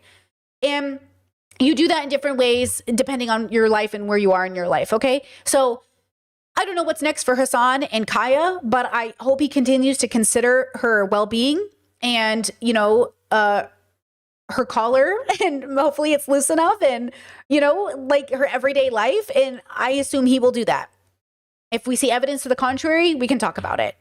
You know what I mean? But I didn't see much from this video to say that Hassan is an abusive dog owner.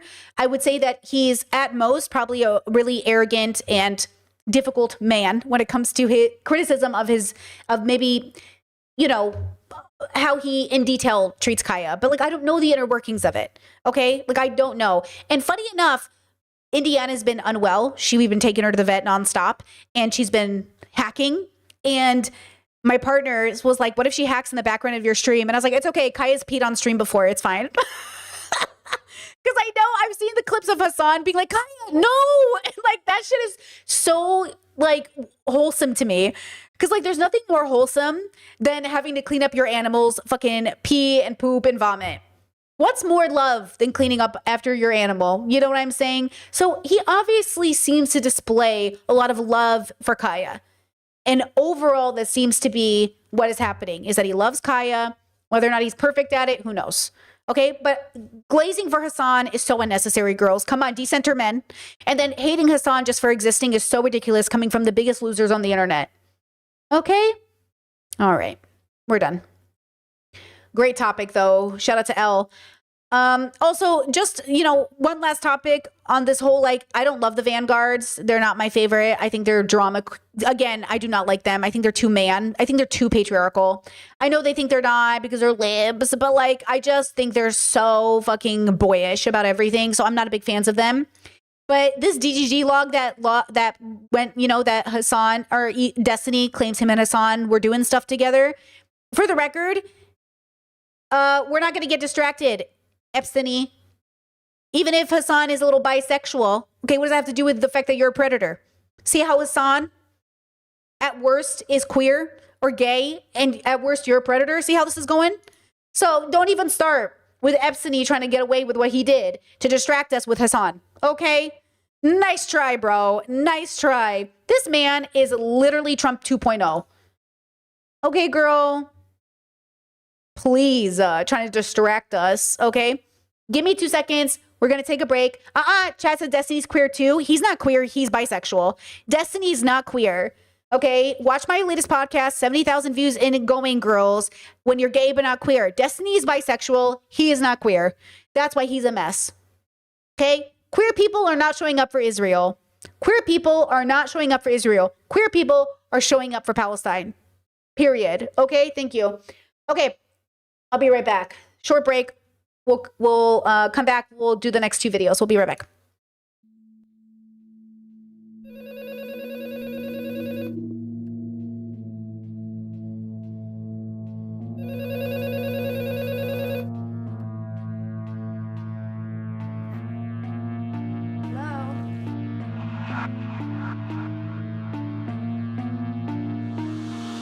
What's your favorite scary movie?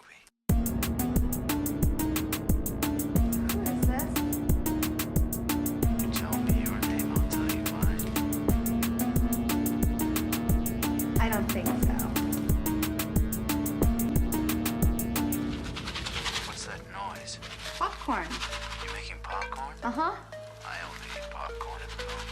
Well, I'm getting ready to watch a video.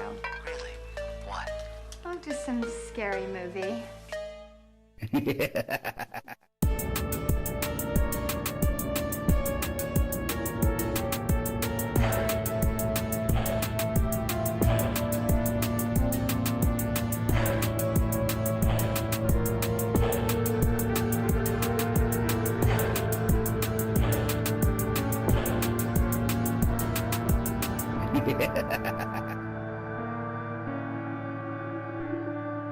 Can I be the helpless victim? Okay, let's see. No, please don't kill me, Mr. Ghostface. I want to be in the sequel.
All right, I'm back.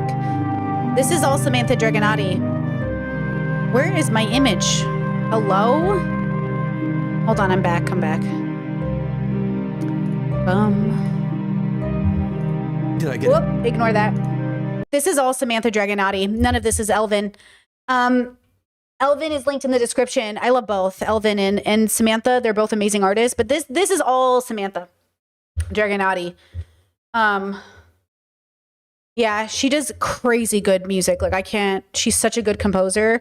And she's so talented. She's I can't even tell you how talented she is. They're all talented. Elvin's so talented. She plays the harp. She's so talented.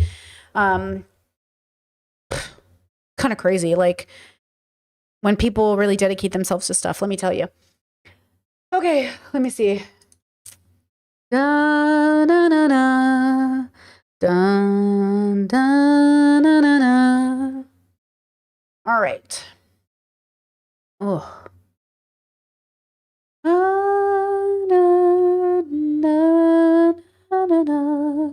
Did I miss anything? Look how the haters disappeared. 40 people left the stream already. All the people who just spend time on the internet, like looking for shit to talk about. I swear to God. Yo, doesn't my chat always get so crazy? You can always tell, like, when I cover certain people just come in That's what I'm saying. How do you live your life glazing so hard for your favorites? I don't think I've ever watched a live stream just to defend somebody I watch. I don't think I've ever done that.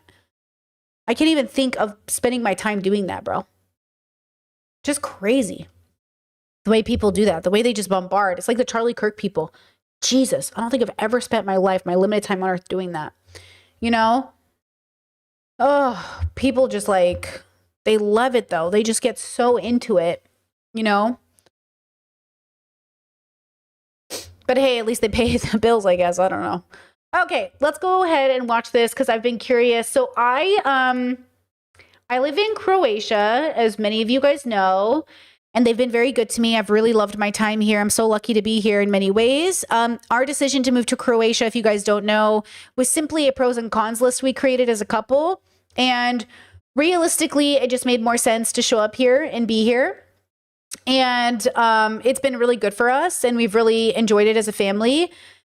America, had it been a better choice, we would have moved there. It wasn't easy. The immigration process, the cost ahead of time, like the amount of money they wanted up front just to start the process was way above our budget. We didn't have the money. Moving to Croatia was just so much more viable for us. And we're so lucky that, you know, we got to be here. Obviously, my partner's Croatian, so that, you know, that makes it easier. But even me being an American, that's why this whole like immigration conversation, ICE and everything, like it was so inexpensive. It was so difficult to even think about starting the process of coming to America. It was just so hard. Like the fees up front, we didn't have. So like just that conversation was much easier to make at the end of the day, to be like, yeah, we're going to go to a place that doesn't require us to, you know, drop 10K just to start a fucking process. Just ridiculous. It's like a ridiculous thing, you know? It's just kind of crazy.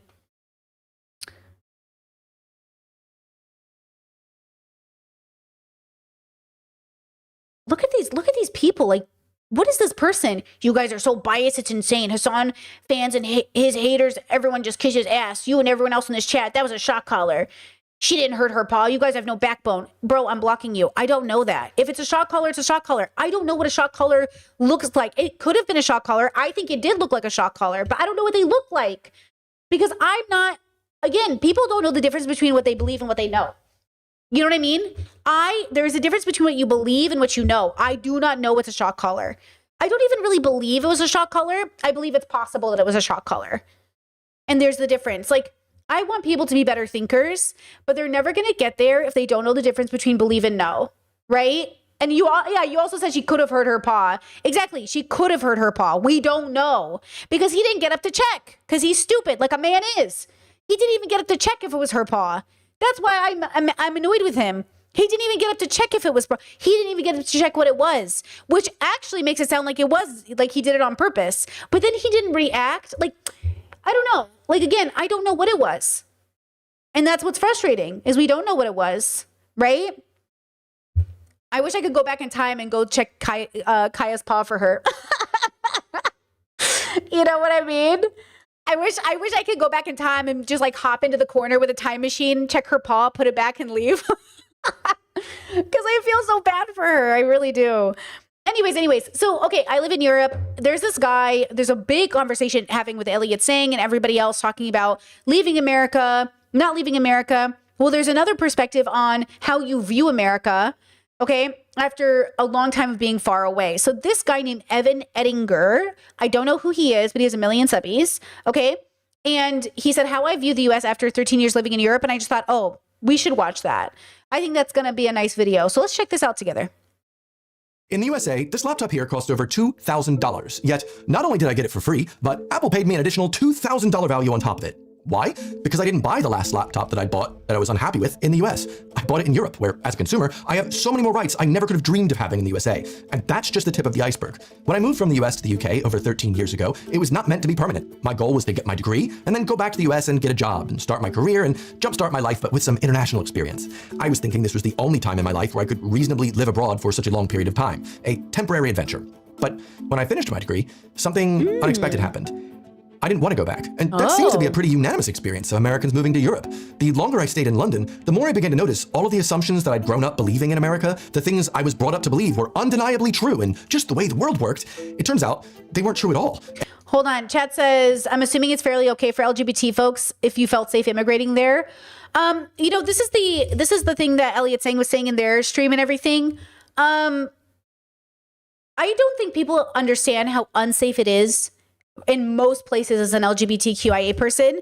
I don't get to operate in a reality where that is a priority in my immigration status, right? So parts of Europe in general is pretty okay with gay people and trans people, but they're not really on board the way you would think, right? So like, I don't have the privilege to prioritize that as the place I go.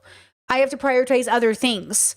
And I also have to live in a world where I don't always feel the safest being out and about with it, because like some places are safer than other places, right? But Croatia is a nationally Catholic country. It has civil marriages for gay people, and it's relatively okay, but it's still conservative and still religious. And so like trans people and stuff like that, like, you know what I mean? Like there's an expectation that you're in a hetero marriage, right? There's an expectation that you might be dealing with a conservative who might deny you something because you have, I don't know, like nude art in the house. Like there's some level of safety you have to think about, right? But I don't, I feel as safe being in Croatia as I feel in the United States, if I'm going to be honest. Maybe a little safer in Croatia because people aren't as divided. But let's say I felt just as safe in Croatia as I felt in the United States 10 years ago. Yeah, 10 years ago, it feels about the same. But that's because America isn't where it's at right now. Like America is pretty divided right now. It's just very like hostile. But if I lived in a pretty queer place, I'd feel a little bit better. But yeah, that the sentence structure is interesting. Like my immigration decision had nothing to do with me being queer. You know what I mean? So I don't, it's a weird to phrase it like you must feel safe there if you move there. I don't know.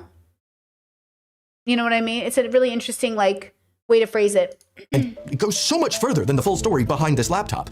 My name is Evan Edinger, and these are the 9 biggest realizations that I've had after moving abroad, and the rights and freedoms that I gained from leaving the land of the free. Let's jump in with the biggest stuff first. Bring out the big guns. I was raised in a very pro-gun household. In my family home in America, we had a 12-gauge shotgun, a 10-gauge, a black powder rifle, and a 410 shotgun for the children. My dad would take us out some days to shoot empty cans of beer, or clay pigeons, or sometimes go hunting for pheasants or deer. And this was in New Jersey, mind you, quite a blue state. I was raised around guns, and in school I was taught that owning a gun is a fundamental freedom and is part of being an American, inseparable. In the Boy Scouts, this was driven home even more. But because gun ownership is viewed as a fundamental right, it wasn't ever really a serious consideration to not have them. The idea that other countries do not allow guns is viewed more like these other countries are missing a fundamental right. This is why the conversation can get Yeah, Chad says, aren't Scandinavian countries the most progressive places in the world? I don't know if that's true, but I would just say that Europe isn't just a place, it's like many places. So it really depends on where you live, you know? The EU has like standards. So if you're a part of the EU, that also matters too. Like not everyone here is a part of the EU.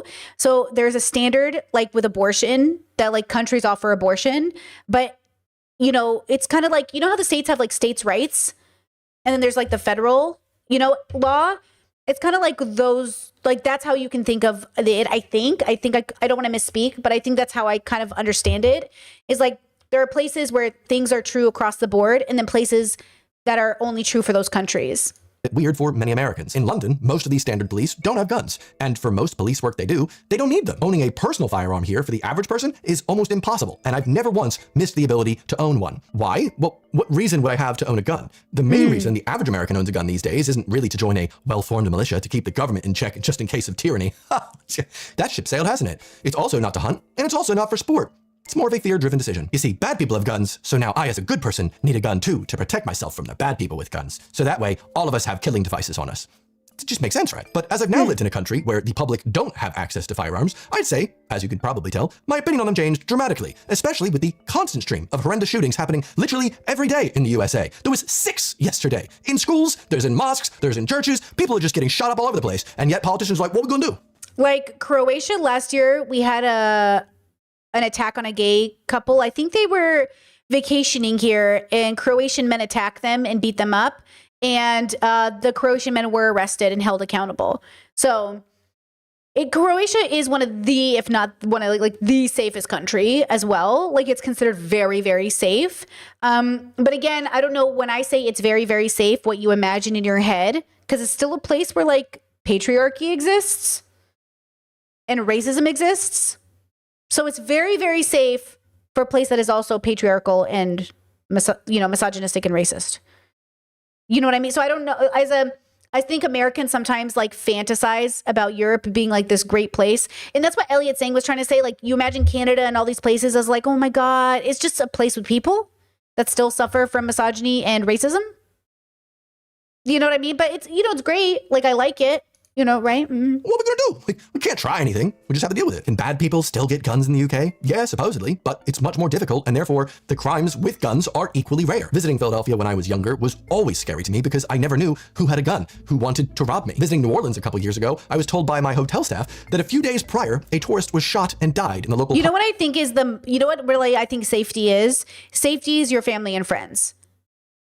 That's what safety really is. Like safety is marrying into a family that you don't have to hide anything from. That's the safety I get the privilege of having in this marriage is like I'm married into a family that I don't have to hide anything from, that they're on board. And that's really amazing. That is, yeah, that's like a life-changing experience, Pies chicken because he caught a stray bullet of two people having an argument in the restaurant. So that's just something that people just have to deal with. This constant fear of, I could just die being caught in a crossfire. And I still have anxiety over guns here in Europe, even though nobody has guns. I can really do about it because freedom. I've pretty much never felt that level of fear in London at all. And that alone was enough to sway my opinion on guns. I still have the fear. It's irrational, but I do have a fear that like a gun attack is going to happen. Like a shooting will happen, even though it's not going to happen. You know what I mean? So... But I do have the fear still. I still have the anxiety from it, which is interesting. Sometimes in online spaces, I see a really popular bad faith argument used that, well, London simply replaced guns with knives. It's the same thing, actually. I do hate that we live in an age where I have to spell out that a machine that can kill tens of people every minute from a distance, that's main purpose is killing, is a different thing to an item primarily used for cooking or as a tool in the garden, which can also be used to hurt people. Chat said, is that PTSD living in America? No, it's not PTSD. PTSD is one significant moment in time that impacted you. It might be like CPTSD or it's just training from the culture, but it's not like PTSD by definition, not to be so pedantic. It might be CPTSD or it might just be like the training I'm used to because America is such a violent country. It's just like anxiety that's built into me. I don't know if a therapist or a doctor would diagnose me with CPTSD because of gun violence, right? I've never even been in the middle of gun violence. I'm just afraid of it, right? Like I think it's conditioning. Yeah, chat. I think you're right. It's conditioning more than anything. Like I've never been shot at. I've never had an issue with a gun. I mean, I've been in situations where people were suspicious with guns around me. I've grown up with guns my whole life, but I didn't grow up that much with guns like that. Like I didn't grow up the way he did. I couldn't even name my dad's guns. All I know is he had a Beretta. Okay. It's like, I didn't grow up with guns like that. You know what I mean? But I think the conditioning is a good word for it.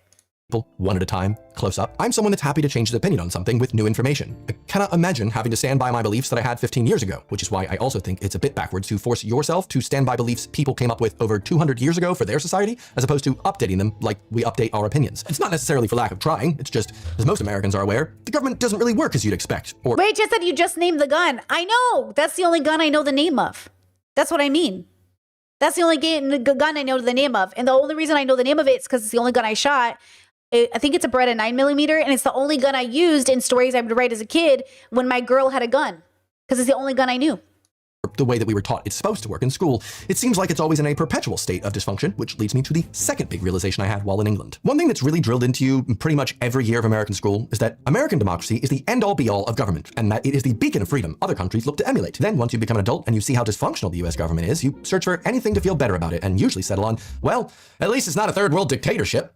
Low bar, but yeah, I guess that is worse. But it's this weird false dichotomy where it's either American democracy the way it currently is or communism. So, living in the UK, I'm also used to having a rather shit government. We had a prime minister who couldn't outlast a lettuce, and now we have one with the personality of an office stapler. The interesting thing that I find about the parliamentary system that the UK and many other countries in Europe have is that even if it's a bit shit, a lot of times, it is by design so much more functional at getting things done. In the US, you have this incredible idea of checks and balances to avoid consolidation of power. In theory, what mostly ends up happening is long periods where the two sides of the inevitable two-party system will never agree, so nothing gets passed, and Americans in need of better infrastructure or anything really get nothing. And then, when one party does get control, they spend their entire time destructively trying to undo everything the previous party did until the next election, when it just repeats. Things rarely move forward in America. They just stagnate or decline. The parliamentary system is not perfect. In fact, first past the post, which is the style we have here, similar to the US's, is incredibly outdated compared to the ranked system of voting, and in my opinion, the House of Lords is a relic of the past. But if a party or coalition of parties does not get a majority in parliament, they pretty much cannot form a government. From my lived Does he want to stay there forever? Like, he's been there for 13 years. That's interesting. experience, in this case, a re-election is called to try again. Otherwise, nothing would ever get passed and the government would be ineffective. Remind you of anywhere? Like right now, how the US government hasn't found a way to fund itself? In the parliament model, that would literally mean a re-election. So politicians are encouraged to find middle ground, otherwise they lose their jobs. By design, this form of government allows for the government to actually move society forward, especially as it's for 5-year periods, which is usually a lot more stable. Sure, I might disagree with whatever tosser currently finds himself in number 10 Downing Street, but he is passing laws, and then when power shifts to another party, as it did recently, it feels like the new party mostly sticks to the status quo, but trying to push society forward in the direction that they think is best, in less of a destructive style than American democracy. Basically just a little bit more stable. It's messy, yes, but after 13 years away, I've come to the belief that no system of government is perfect, but most systems in Western Europe are far more effective than what I grew up believing was the, quote, best in the world. And this doesn't even touch on how badly money and corporations influence US politics more than the citizens do. Ooh. Growing up, the idea of freedom to me as an American was owning a car and being able to drive wherever I wanted, whenever I wanted. This is intensely ingrained in American culture. In the 13 years I've lived in London, not once have I ever needed or wanted a car. That's a huge shift, pun intended. Figuring out how to use the trains and how to use the buses did take some genuine time to get used to, but I cannot begin to explain how mentally freeing it is to want to go somewhere and just— That's so funny, because how long have I been here? I just started my 3rd year here in Croatia, and we hadn't needed a car, but we dream about a car sometimes. We talk about it a lot. Not that we're in a position to get a car or need a car, but we do talk about all the things we don't do because we don't have a car. And it's because of a mixture of our personality types and our anxieties. And going long distances, I'm not sitting on a bus for 8 hours. I'm not doing it. You know what I mean? I'm just not doing it. So, you know, I love the public transit for local stuff. It's really, really great. But if it takes me 6 hours one way to get somewhere by bus, I'm not doing it. I'd rather do that in a car, have the freedom to stop, to pee when I want. I mean, the bus will have a bathroom at that point. But I'm just not going to do that. But so it's one of those things where that's not too much of a limiter for me though. Eventually it will be though. Eventually I'll get to the point where we're going to need a car. You know, we're going to need a car. We're going to want a car. We're not going to want to deal with the weather and go outside and take long travels. But because we're not so busy, we're not worried about traveling right now. Italy's next door to us, but I haven't been to Italy because I'm not doing it. You know what I mean? You know, Chet says trains. I did trains even in the US. It was 20 hours. And you're just on a train with people. Again, I'm not saying I wouldn't do it. I've done it before. I will say it's a lot of anxiety. It is not pleasurable. It is tolerable. Do you know what I'm saying? It's tolerable. And I think that's the thing is if it's just tolerable, I don't know. I'm good, I think. You know what I mean? You know, Chet says trains in Europe are faster than, no. Well, it depends. It depends on where and how people do things. But again, you should play to your strengths. That's what I do. I just ask myself, what am I willing to do? What am I comfortable with? My parents don't take planes. They're doing a road trip right now from one coast to the other coast across the US. And I'm take a goddamn airplane. And they're no. And I'm crazy. I've done that trip a lot. They don't want to deal with airports. It is more anxiety inducing for them to take a plane than to take a car. But see, I would rather just take a plane. Everybody's different. And that's the point. Everyone is different. No, you should ask yourself, in which way am I going to be the most joyful? I'll be honest with you, I am much more independent with a car. So a lot of when I first moved to Europe, people were really concerned. And they're you don't go out a lot, do you? And I was look, I'm going to be real with you. I also didn't go out a lot in Arizona, but when I did, I had the power of a car. Like, I like the bus. So, do you know the difference between me saying like, I like the bus and it's nice, but also it's enough of an inconvenience for me just to avoid going out altogether. Right? Like, it is literally like that much of an inconvenience. So I'm like, for a lot of reasons. But like, I still use it. You know what I'm saying? Like, Go without needing a car. I could commute to and from work, head to the No, chat says a good public transit makes a difference. For me, I know it doesn't because we have excellent public transport here. Excellent. The buses are very clean. Everything is very well done. Everything is incredible. It doesn't change my feeling. Again, I'm not trying to I'm trying to say it's okay if you feel this way. You might never get used to it. It's still really helpful. I also took buses in Seattle, which was really great, but I also never got used to it. So again, some people would rather sit in traffic in their own car than sit on a bus. And public transit here is very good. I mean, it's very good. It's very consistent. It's very well done. It's incredible. I never escape the anxiety I feel in my body, which could be my anxiety. Maybe it's my anxiety. I am diagnosed with anxiety. Maybe it's just my anxiety. Maybe it's not, you know what I mean? Maybe I'll never be comfortable because I'll never not be anxious. Maybe that's what it is. Up for drinks with a friend, take a day trip to Wales or Oxford, and it's all as easy as walking. In the US, if I wanted to go to the grocery store, I would need to drive there. Pharmacy? Gotta drive there. Go to the bar? Well, gonna get drunk, and then I guess I have to drive back. No other way of getting home, is there? Well, that's due to the awful zoning laws in the US, separating areas people live from areas with things that people want to see or do. That's just how it's designed. Within a 10-minute walk of my flat here, I can buy groceries, pop by, see a friend, go to the pub, I could go see a film, or I can just see some neighbors on the street, just because I can. You could say, that's because you're in a big city.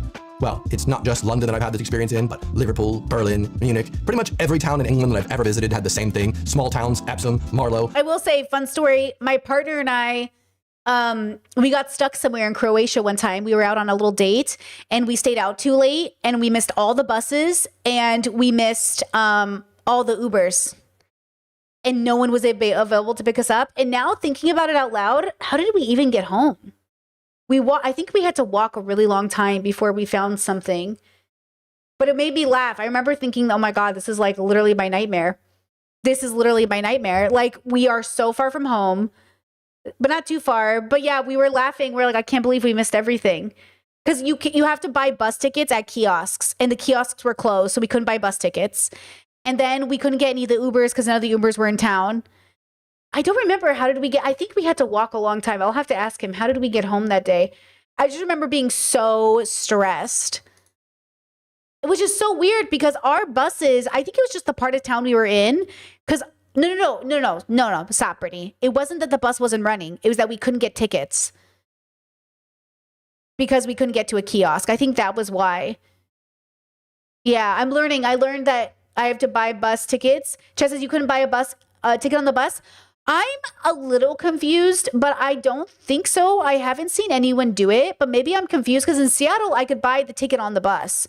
I'll have to ask my partner, why do we need bus tickets? Because I haven't seen people, oh no, but maybe we just didn't have, I don't remember. I'll have to ask, I'll have to ask why did that happen? Because I have seen people pay. Maybe we didn't have cash. Maybe it doesn't take card. We were in a weird position. I just remember us being in a bad position, but I don't remember. It's okay. It was a good part of town, but I don't remember why. I'll have to ask, why did this happen? But if I was alone, I would have definitely freaked out. Yeah.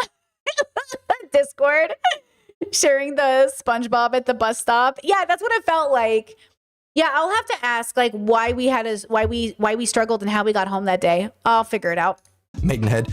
These are not giant cities, and yet they all have the same focus on walkable neighborhoods, which is so incredibly good for physical, mental health, everything. These days, though, I pretty much cycle on my e-bike everywhere because that is another option available to me here in London. London is full of safe and protected cycle paths that make commuting by bike not only viable, but faster than taking public transport and more fun. I have made an entire video about how cycling in London completely transformed my physical and mental health. I'll link that above. Can you cycle in the US? Oh, yeah, it's just a lot more dangerous. Can you walk in the US? You could try, but again, significantly more dangerous, as I outlined in my video on why Americans don't walk to school anymore. Seems like a lot of things, it's like, oh, you can do that in the US. You just have to, risk your life a few times. Can you go to a restaurant out in the US? Yeah, you just gotta risk your life. Can you have your kid go to school? Oh, just risk his life. It's fine. After having spent some time living in walkable neighborhoods, I would never, ever choose to live in a car dependent place ever again. It is truly one of the most life-changing parts of living over here.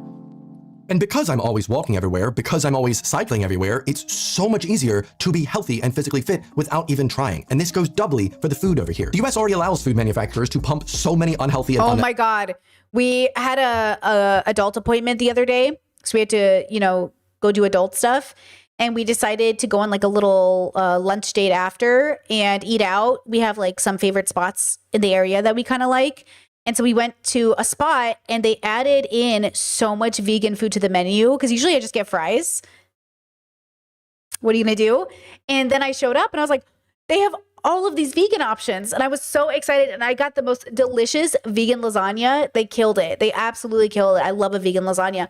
It was so good. I was so happy with it. And that stuff is so interesting too, where I don't know what is happening in Croatia, but something is happening where all the stores that didn't have vegan food before now have so much vegan food. I'm like, oh my God. And not that I wasn't struggling before to eat food because I eat a lot of vegetables and salads and all these other things. It's very easy to eat vegan, but it's also really nice to have like vegan nuggets. Like, oh, these vegan chicken nuggets, bro, I cannot tell you how good they are. They're so good. And they hit just like a chicken nugget does. They're so good. You know what I mean? So it's like stuff like that I think has been really interesting, where it just makes it more and more great living here, because like if that was, I think that was the most that like there's nothing really inconvenient about living in Croatia. I think that's the way to say it. There's nothing really inconvenient living here. Oh, that's interesting. Is there anything inconvenient living here? I don't think so. But in America, I mean, like when I lived on the mountain in Arizona, I was 3 hours from like a Target. Not that we shop at Target anymore, but I was 3 hours from like the city, the airport. Like going to the airport was a 6-hour round trip. Like I lived in a small town with a small airport, but it barely flew to the big airport. And there was like all these other parts about it. But like I can see there in America, it's so wide you can really be in the country. I guess in Croatia, you could be too though, right? It's just you don't have to be. I don't know. It is something to consider. So right now he's making an argument for all of the basic things everyone always talks about living in these places, which is like food and infrastructure and all that stuff. But like, yeah, it's interesting. But I wish he would talk about the like mental health stuff, like community aspects and stuff like that. I wonder if he gets there. I don't think he does. Yeah, looking at the timestamps on this video. Okay, do Americans romanticize Europe? That's what I want him to talk about. Because I do think there's like a big romanticization that is like unnecessary. But I would say that there's not a real inconvenience to living here. I mean, minus the language barrier, I guess. But that even hasn't been that big of a deal, you know? Necessary chemicals into foods in the name of profit. Groceries I buy in the UK and that I've bought in Germany are fresher, healthier, and contain fewer unnecessary ingredients as is legally mandated, and yet they're still significantly cheaper than what you can get in the US. It always blows my mind every time I visit a grocery store in the States from just how expensive all the basics are. As I said before, Europe's food... I will say I asked my bestie to bring me hot Cheetos. So, and they are not vegan, let me tell you. And they're not good for you. They're illegal here. But see, that's the one thing he's talking about, the quality of food and ingredients. True. But you want to know what an addiction is? My love of hot Cheetos. Nothing hits like a hot Cheeto. Hot Cheetos are so good. The recipe is so good. If you told me, would you rather have sex for the rest of your life or hot Cheetos? Hot Cheetos. I could live without sex. I don't know if I want to live without hot Cheetos. I mean, I could live without either because I can live with nothing. But like, also, hot Cheetos, bro. Agency focuses on possibilities, and the US's focuses on probabilities. Is it possible an unnecessary additive could be harmful? Europe prohibits it, just to be safe. The US agency, the FDA, they only step in if the probability of it being harmful is high. So that risk is passed on to the average American consumer, which will be a running theme in this video, I suppose. In reality, the ability to quickly pop down to a local shop that's quite small with fewer options, and that just takes me 5 minutes to walk there, pick up some ingredients for the day or maybe for the week, is my dad would say, when they cut open your body when you die, it's just going to be hot Cheeto dust. I love hot Cheetos so bad that even when I take a break and I go back to them, it doesn't even bother me, you know? Right? Chad said, how far through the frozen chicken nuggets are you? What does that mean? Wait, what are you asking me? Like, are you asking me if I finished the box of chicken nuggets? Because if you mean from a week ago when my partner first bought me a box, so a full box of chicken nuggets here is like, I don't know, 15 nuggets or something like that. Because I ate that all in one sitting because I was so excited to have them back. But I usually eat like 5 nuggets or 10 nuggets setting with a salad. You know? Now, I will say he's saying something very important here, which I do see a huge benefit to in Europe, which is like shopping for the day.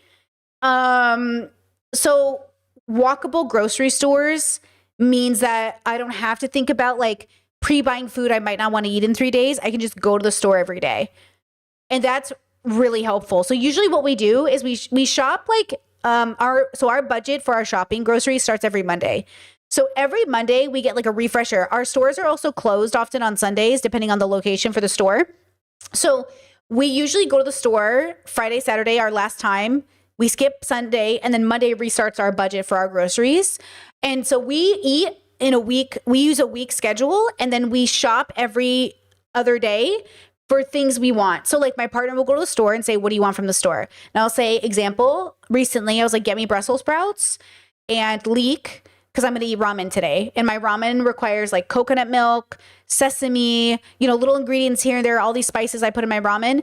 And then I eat that ramen and I tell myself, okay, I know what 2 main meals I'm eating today and a snack, but it saves me so much more money versus when I lived in America. I'd be like, I got to drive to the store. I got to do a big haul. I don't want to go back in a few days. It's too much work. I don't want to, So then I would buy a haul. But then you ever like open your fridge and you have all this food in the house, you don't want to eat it. So in small ways like that, I've seen like a huge benefit. Chez's my local supermarket is 20 minutes from my house. Is that a lot or a little? Because I'm going to be real, I could not make that walk. But a big part of it is that I also have fibro. So my partner would be in charge of that walk. That's the other thing too, is like I am not that girly. So this goes back to the car conversation. I am not the girly who wants to walk 20 minutes to the store. For me, like my partner does that easy. My partner can walk 5 miles without even thinking about it. I am not that girly. I'm like, what's the walk? And he's like 15 minutes. I'm like, ugh. I'm definitely that person. I am not the person who's enthusiastic about. Now, if I'm on an adventure, if I'm taking a friend around town, now I have the energy. But if it's like my daily schedule, I'm like, ugh. Do I have to do that? Like, oh, okay, oh, whatever. And like, I don't like it. Now, to be fair, the hills in Croatia are no joke. That's why I do like the bus here, because the hills, oh my God. The hills, every meme you've seen, every TikTok you see of Croatia, it's like, oh, it's a 15-minute walk. And then it's like a hike up a mountain. Real. Croatia is just the most hilly place I've ever lived. It is a crazy workout. It is the craziest workout walking over here. Unless you live like right in the city center or something. Unless you live like right near everything. Oh, girl, the hills, the way I'm like, it's crazy. Yeah, San Francisco, but all the time. It's insane. That's why we have this beautiful view, though. Like, one of the jokes is like the view. Like, or not one of the jokes. The joke is you want the view, you got to walk up the hill. You know what I mean? So at least the hill gives me the view. But, oh, girl. I prefer doing so much more than having to do a weekly shop where I stock up on all these things and throw them in the back of my car. And it's one of those things where once you experience both, there is no contest. No contest. So it's much easier to be healthy in Europe than in America. But if my health does have issues, I am glad it's not something that would ever bankrupt me or cause me to ever think about how much it would have to cost me just to be sick. I've been to a hospital in London before, made a whole video about it. I was in some incredibly intense pain, so I called the free NHS helpline. They gave me advice and told me to go to the GP. So I did. He gave me some meds, cost me £9. And when the pain got worse, I went to the hospital and waited to be seen until I got to see a proper doctor. Embarrassingly, turns out it was just some intense gas pain. But thankfully, it was okay. And none of my hospital visit cost me anything at all. I didn't have to call up an insurance. That is the best part about Croatia, too. I really appreciate the medical system here. It's been really nice. I've gone to the doctor a lot. They've been really kind. Everyone's been really nice to me. And it just doesn't cost as much as the US. Company asking permission to be sick. I didn't have to spend $700 a month, only to discover still haven't paid enough. I got to pay more just to get my proper health care. Just showed up, got the help I needed, and then I went home.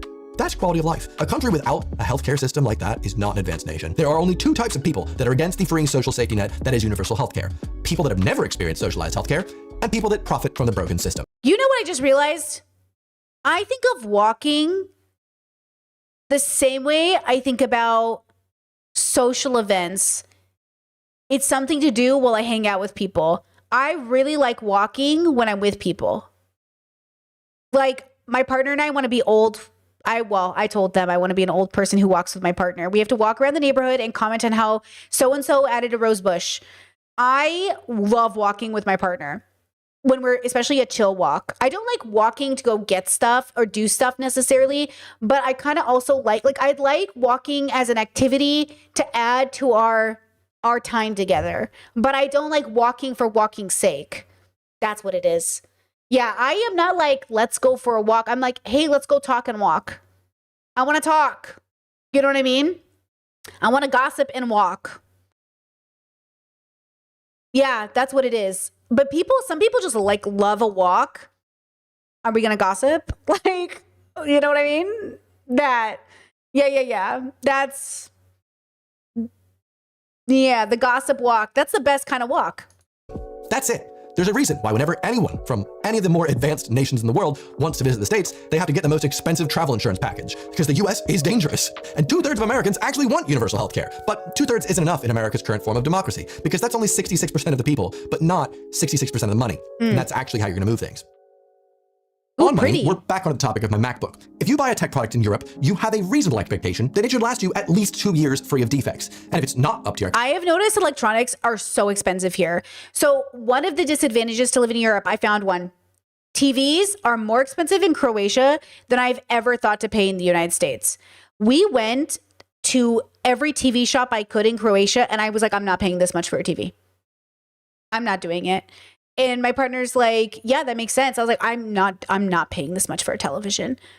I'm sorry. Absolutely not. So we were lucky and not lucky. We had a death in the family, which, you know, it was an older person and, you know, God rest their soul and all that. But they gave us a TV and it's like a little old person TV and I'll take it because I ain't paying for a TV here. Okay. You know what I mean? Like, you know what I mean? Chat, I love this chatter. It says, I'm following you because you're clearly so biased. You're judging these men when you literally were friends with Destiny. Some orbit of morality you are. Are you pro? What are you talking about? They're all friends with each other. The only difference is like, I literally knew them for 1 year. They've known each other for 10 years and they're all sucking dick apparently together. Do you see the difference here? Do you know what I mean? Like people literally come to my chat and act like, oh my God, you knew the streamer Destiny for a year. Who are you to say anything? Hello, there is literally a difference. Thank you. It's amazing. These people. Bye. Bye. Chet says you call out Destiny all the time. It's not about that to them. They don't care. They don't care. They're not actually like standing on some moral, like, you know what I mean? It's just like, bro, that's what I'm saying. The worst reputation to my record was that I knew Destiny for a year. That's how bad of a person he is. But it is not, okay, at the end of the day, that is not how you decide if people are good or bad people. You decide if they're good or bad people depending on what they do when shit matters. You know what I mean? And like, that's what I'm saying. Imagine your reputation being so bad that if you just talk to you, like if people just talk to you, that it's over. It's over. To be fair, I did fell off Taylor Lorenz for talking to Destiny now. Because now he's facing a felony for actual predatory behavior. When I knew Destiny, I didn't know anything about him. Now we know. Obviously, it's different. Okay, but with that said, this is why politics sucks, because all of them suck. That's what I'm saying. I'm looking at Hassan with a side eye, because he's still in it, girl. Like, I'm not saying he did anything, but I'm saying, I don't know. I don't know what these people are up to. I don't want anything to do with it, because I'm telling you, it's bad. Whatever it is, it's all bad. I don't like it. It's like when Cody Ko, you found out his best man was accused of rape, and you're like, you always think you like a boy, and then you come out and he's friends with a rapist. You're like, I don't know what's going on. And then they blame the women. You notice that they go for the women, even though we're literally mostly targeted and victims of their communities. That's the issue I have with this whole idea. Cece, thank you for the super chat. Appreciate you. It's like, ugh, girl, that's what I'm telling you. This bubble of boys is not good for you. You know what I mean? It's not good for you. But every time I think I like a boy, every time I think I like a boy's content, I'm like, oh, my bad, never mind, my bad. It's the BoJack conundrum every time. You think you like them and then you get to know them, you're like, what the fuck? This is worse than I thought. You know what I mean? Wait until you see today's podcast, which is about this actually. It's about why grown men love dating teenage girls. Destiny is a great example. You know? You just, you always think you like a boy and then boom, you know what I mean? Okay? All right. Wait, what were we talking about before that chatter distracted me? Europe, hills, dogs, cost, healthcare. I don't remember, girls. Fuck. Expectations or breaks down before then, you can demand a return or replacement. This law protects consumers from shady business practices. Oh, electronics. So, okay. So at Walmart, I can't remember, but I think a 48-inch TV was like, hold on, let me just Google it really fast. Hold on. 48-inch TV Walmart. Let me just, as an example, as like a random example. So Hisense is 50-inch. Is this right? $200? There's no way. And this one is, hold on, is this right, guys? This one is $1,000 Samsung 48 class S90D, but this one is Hisense 50-inch class 5H series 4K, $200? Less than $200? This can't be right. Is this right? Why is this one $1,000 LG and this one 50-inch TV for $300? What? Is this right? I mean, 50-inch TV for $300.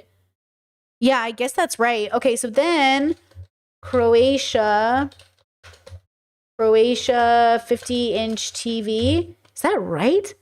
I mean, I guess it's right. Here's a random Croatian store. I don't know where this is. I just clicked on it. $500. Yeah, this looks right. Let me make sure I'm not doxing myself somehow. Okay, I don't think so. Okay, so here's their 50-inch, $500. Hisense. Oh, here's the Hisense 309. So a little bit more. Oh, look, here's the Hisense.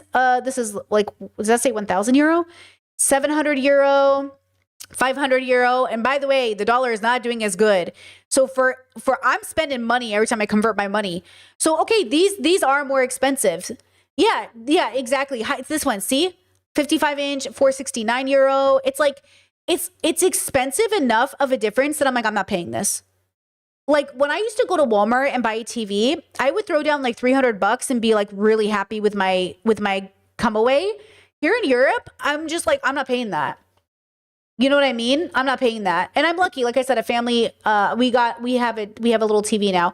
So we're lucky. Cece, thank you for the super chat. Says, hey, Bray, love you.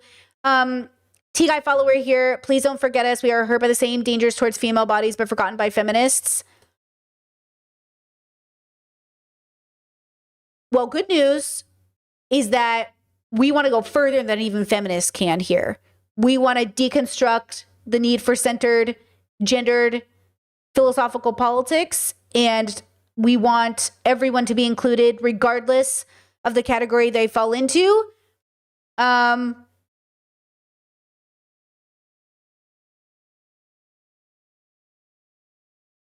Yeah, I think that's what I want to say on that. Oh, this is in reference to some of the discussion about the Han stuff. Hopefully it doesn't feel accusatory. You're saying because I say he's a man. I think if you're a man raised under patriarchy, whether you're trans or cis, you could still run under the same issue. If you're a trans man who's deconstructed patriarchy, then I'm not talking about you. But if you're a man who's trans or cis and you haven't deconstructed patriarchy, then I am talking about you, right? So like you being trans doesn't matter. If you know what I mean? So, oh no, you just mentioned female bodies. Was I talking about animal female bodies? Was that when I mentioned the veganism in relation to female bodies? Or do you identify as somebody with a female body? Oh, okay, I hear you. I think this is in reference to Hassan and his dog. Yeah, because his dog has a female body. It's a reference on feminism being involved in veganism, because vegans say if you care about females, you should care about female cows. Is that what the reference was towards? So it exists only in the binary. There are no trans animals to reference. The comment is on the binary. And I don't know if I fall into a category that believes like trans men have female bodies, right? But I agree that if you believe that, I believe that for you. I don't really believe in male and female, but I believe in the category specific. I believe that the category exists for some people. So yeah, that's what it's referencing is like, I wouldn't describe as trans men as having female bodies. I would describe them as having their bodies. But I hear you. Yeah, the you said that is the reference. Yeah, that reference was to the argument about the vegan bubble, referencing the binary construct between female animals and non-human animals, right? Chad says, I don't believe we have female bodies, just that trans men can get pregnant, and that, yeah, that's a dangerous too. 100%, right? Like 100%, right? Yeah, I was making a comment on animal, like non-human animals. I was not referencing like humans in that conversation, right? I was, so my brain is having a hard transition time applying it to trans men. Like I don't know what they have to do with animals, non-human animals, but you're valid and you're welcome here. Yeah, I was thinking about cows when I said that. I wasn't really thinking about people, but I feel you and I'm here for you.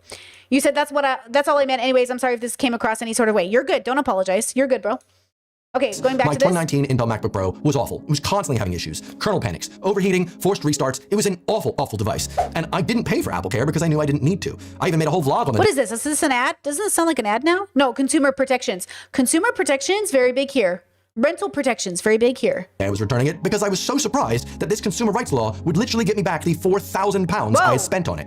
To date, that is still the only time I've ever needed to enact that right. Companies that sell products over here have to have higher quality control or they risk losing a lot of money on returns to people like me that understand that that law is there to protect us. But it's laws like this where you really begin to notice a pattern that life in Europe is one that gives more rights to the everyday person over giant corporations and shared benefit over private. Everyone can enjoy public transit. Everyone can benefit from free healthcare and safer food. And the biggest one of all is workers' rights. I've already made an entire video breaking down the workers' rights I gained moving from the US to the UK, but a quick summary would be 28 days minimum paid holiday, 1 year paid maternity leave, 2 weeks paid paternity leave, sick leave, even the right against unlawful termination. When working part-time at Urban Outfitters in London, even though I talked to my I remember talking to my partner about like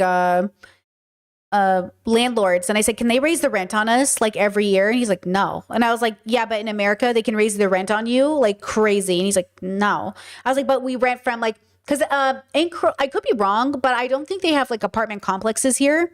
So we usually when we rent from a person. And I'm used to people I rent from in America raising the rent crazy because it's their house, right? But apartment complexes have regulation. And so I wondered, but people here have regulation in Croatia. Like they can't just be like $500 extra. Like they, you know, so there is some protection for the renter, which is cool. Worked less than 20 hours a week, I still got 2 days paid holiday per month. That's insane, right? No, that's just life over here. Wait, let me rewind that when you hear the number. Still got 2 days paid holiday per month. Yeah. That's insane. See? Paid holiday. Right? No, that's just life over here. Meanwhile, I worked 5 years at a Pizza Hut in New Jersey for over 30 hours per week. Never got a single day of paid vacation in my life. That, and they only paid me $2.13 an hour. Please, you know how many times I've worked full-time places? It's so difficult. That's why I liked being a professional nanny, because you could negotiate paid holiday or paid vacation into your contract, which is why I really liked it, you know?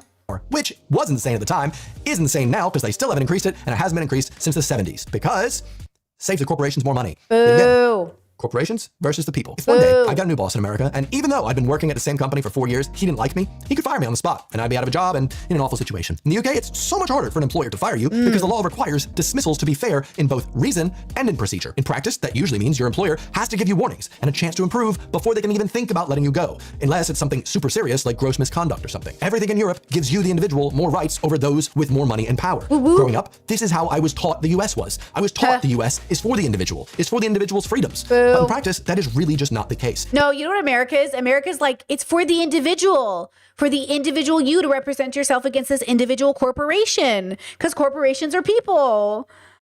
It's like, this is bad. It sounds good though, doesn't it? You're an individual. You do it all by yourself. You can have the life you want. You get to make the rules. But if corporations are also people and they get to make the rules, see how we're not This is not the same. Once I experienced just a year abroad, it was very apparent all of that was just propaganda. Or maybe it's the way it was supposed to be and things just went a bit wrong.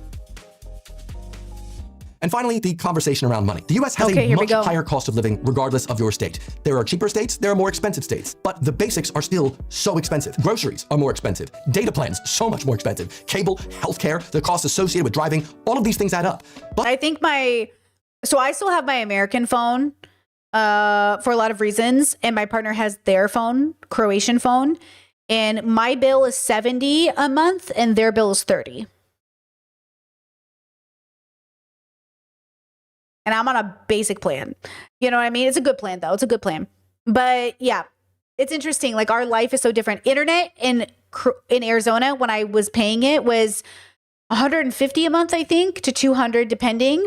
And internet here, I could be wrong because my partner handles that stuff. I don't remember off the top of my head. I think it's 30 something like dollars. I think it's still 30 something dollars. I think everything we pay is like $30. It's really inexpensive. And I just like gag every time. Or our groceries, we're doing pretty good. We still do, like I still do €50 a week for my groceries and I do pretty good. It also keeps me from buying all that. Ooh, girl, they have this new vegan ice cream. It's so good, but I can't eat it. It triggers my fibro. It's full of sugar and it triggers my fibro and it's so expensive. It's $6 for 3 bars, which is like $2 a bar. That's fine. But it is so good. But $6 out of a $50 budget for the week of food is pretty intense. $6, but it's good. Or €6, I should say, but it's really good. hey, it's also true, salaries for most office jobs are significantly higher in the US than what you can find in most countries in Europe. So if you earn a lot of money and money is your sole defining metric of success, then you can feel a lot more successful in the US. But because the culture in Europe is work to live and not live to work, you might find that the stress and cost trade-offs and quality of life erode the value of that higher salary quite quickly. I don't care about GDP. I couldn't give two shits about companies. What I care about is quality of my life, the things that make me happy. I don't really care about this whole like, oh, well, our country has a big GDP and my state has the GDP of Norway. Who fucking cares? That isn't affecting you in the slightest. What is affecting you is not having free healthcare, not being able to get around without forcing yourself to have to use a car, being able to have your kids go to school without getting fucking shot. I don't know. I just find that is such a bizarre sort of stance to have. Is like, my quality of life is dictated by the money that the richest in society make. I think the main thing, though, out of everything that I miss about the US that I can't really get here is not rights, not freedoms, not anything that's big on quality of life improvements. It's just Mexican food and good ice cream. Yeah. Oh my God. Yeah. Yes. Yes. There is no Mexican food. It's pissing me off. Yes, my brother in Mexican Christ. Yes. That is true. You do not know how good you have it. You do not know how good you have it, America. That your other American brother just south, okay? Oh my God. That is so true. That is so true. Quality of Indian food in London more than makes up for both of those. Nice. For me, at least. Nice, so now nice, I'd like to nice. ask a question I've seen quite a bit online recently. Do Americans romanticize life in Europe too much? This might make sense. You see a lot of influencers online sharing things about Europe, and you see these posts of Americans going to Europe and being like, oh my God, it's so pretty. And then they come back and they're like, oh, I miss my iced coffee or something like that. But I just want to pause for a moment here, because something I find really interesting about this whole conversation is just how much the shoe is on the other foot from where it was 20 years ago. Based on what they'd seen from Hollywood films and TV shows, Europeans used to ask the same thing about America. They were wondering if they were romanticizing life in America too much. That was, of course, when their main source of information about America was idealized interpretations in the cinema. Whereas now, with the proliferation of YouTube and people sharing both sides of every situation, it seems like the pendulum has swung in the complete opposite direction. Tell me if I'm wrong, but I'd say Americans don't romanticize life in Europe at all. But rather, they long for America to have some of the basic freedoms experienced by Europeans. They wish they had the option to experience some of the freedoms that Europeans have, but within the US. Every country has its problems. Every country likes to think their country has a uniquely bad government and inefficient bureaucracy. Or that it's uniquely the greatest place ever. Like, I think everyone thinks really well of the place they're from or really badly of the place they're from. I was telling my partner about high school and how when the Pledge of Allegiance starts, you're supposed to like stand and face the flag. And he was like, and I was like, I never did though. I was the rebel on campus where I would keep walking during the pledge, or like I wouldn't stand up. Like if I was on the, like outside of the classroom when the pledge was going, I'd walk and the hall monitors which weren't really hall monitors because like we didn't have hallways, but like, you know what I mean? We're a California school, so we're mostly outside. But they'd be like, you have to stop and face the flag. I'm like, actually, I do not. Actually, I do not. And then I would keep walking because I'm like, I'm American, baby. I don't got to do shit. And like, that's the stuff that's so funny. But like, they would have rules like you got to stand and be respectful. You didn't have to say it, but you'd have to like stand and be respectful or whatever. But yeah, it's so funny, like to stand. And he was like, I was like, wait, do I even remember it? And then I started to recite the pledge. I was like, damn, I do remember it. I thought I would have forgotten it by now, but nah. But that is one thing that's pretty consistent no matter where you move to. A common gotcha when having this conversation online is countries in Europe have racism, or countries in Europe also have a homeless problem, or housing crisis, or cost of living, so on and so forth. That's not really something I don't think anyone's really debating. No American is looking to life in Europe as if it has no problems at all, and that the existence of these similar problems makes moving there pointless. I think most Americans who are eyeing up Europe are doing so because of the things that America is lacking. Nearly 2 in 3 Americans want universal health care. Well, America doesn't offer that. Again, 2 in 3 Americans want European-style vacation policies. Sure. America doesn't offer that. Definitely. And 53% of Americans would prefer to live in a walkable neighborhood. But, sorry, America doesn't offer that. The list goes on. Wait, I missed something. Chat said, I mean, it doesn't make a difference for this guy. And then someone said, I mean, for a white guy saying this with a grain of salt. Oh, shit, what did I miss? Wait, I was reading chat. What did I miss?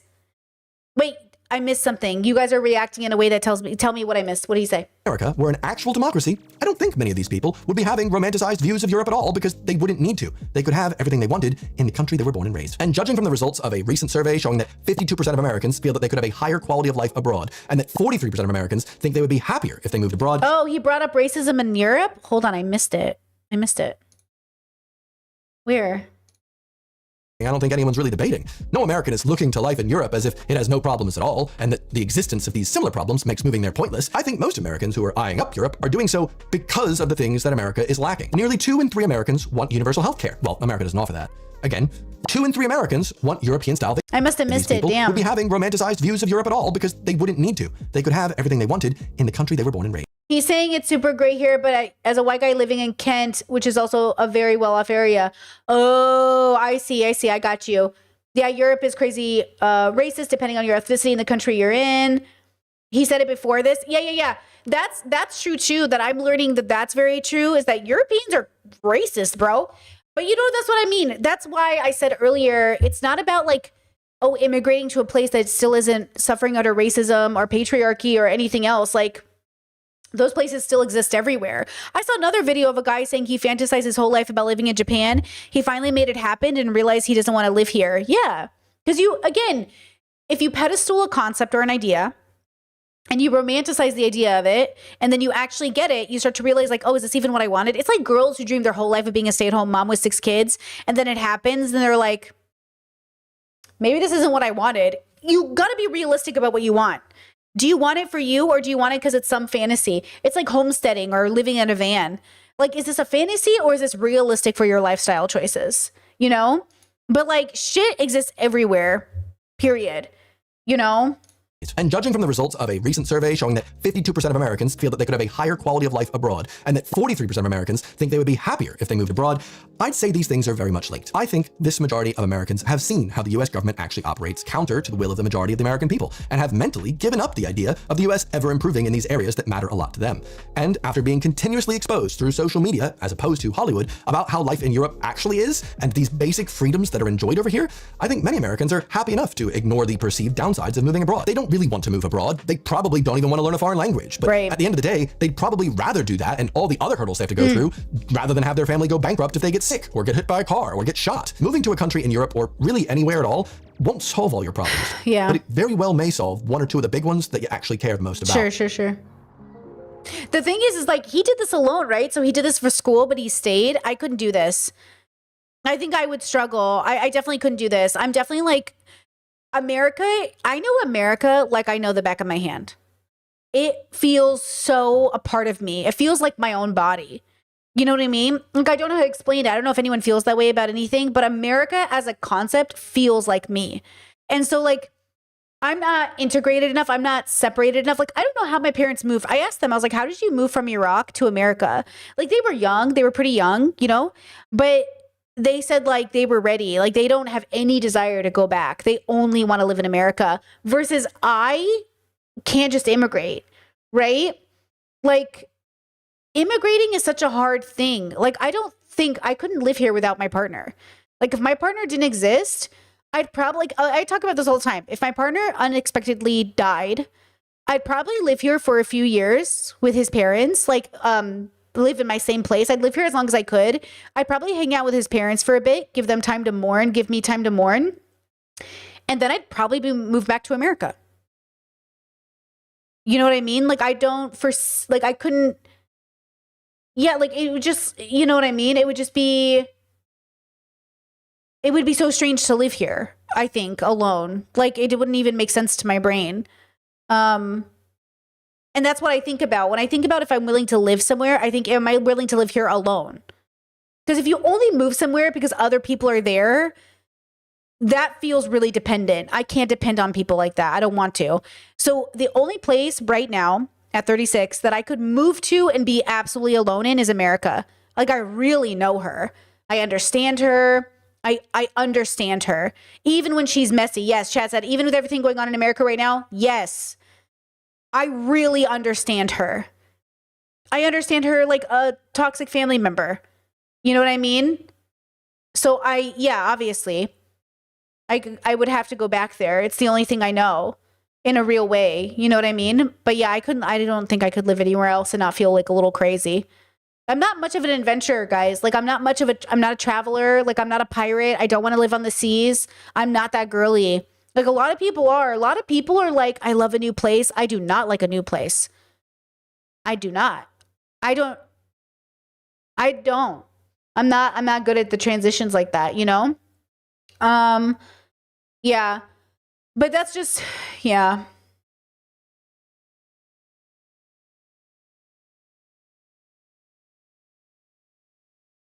Yeah. Chad said, do you feel physically more connected to your homeland? I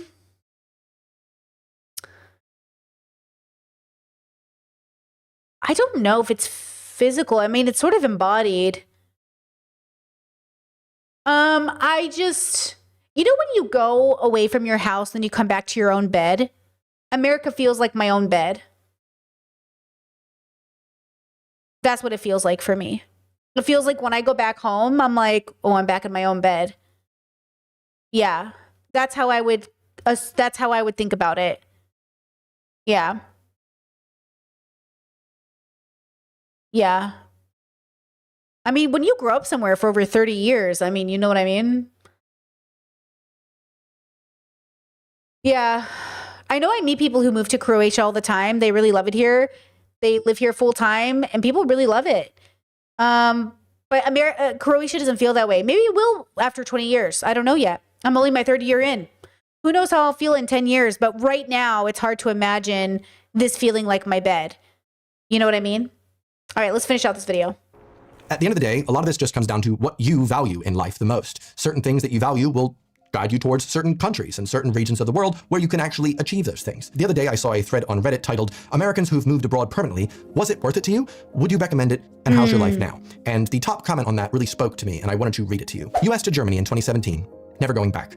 Our work-life balance is incredible. We travel, have time for our kid, public healthcare, free daycare, free college for our son, there's reliable public transportation, and we can bike everywhere in the city. Cost of living is lower, quality of life is higher. There is very little violent crime, and we live 2 kilometers from a lake at the midpoint between several large public parks and within walking distance of about 12 grocery stores, hundreds of restaurants, and a major hospital with cardiac and children's specialty departments. Today, we rode bikes to the grocery store, and then got cash and pedaled over to a sushi place for lunch, before riding bikes along the canal and stopping to relax in the sun and play on a swing set next to the canal.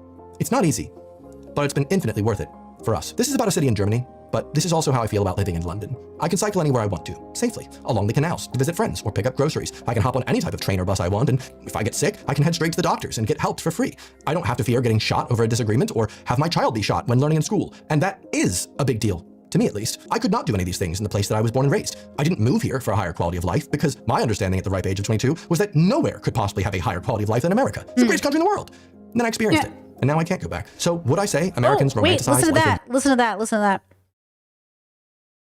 for a higher quality of life because my understanding at the ripe age of 22 was that nowhere could possibly have a higher quality of life than America. It's the greatest country in the world. And then I experienced it. And now I can't go back. So would I say? So he said he experienced a greater quality of life, so he can't go back. I am experiencing a greater quality of life living in Croatia. but I do think about going back. Not now, but if I had to. Do you know what I'm saying? Like, he is single. He went to UK. Do you know what I'm saying?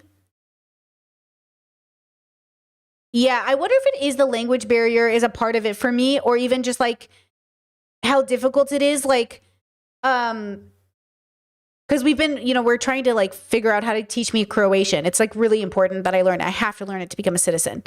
And so I've been like, it's really hard. Like, it's so hard. It's causing so many autistic meltdowns. It's really hard. And that's why, as an American, I never had this idea that people should learn English, because I know how hard it is. I don't like that narrative that people have to learn a language, but that's because I know how hard it is. So it's like, I think that's probably a huge part of it.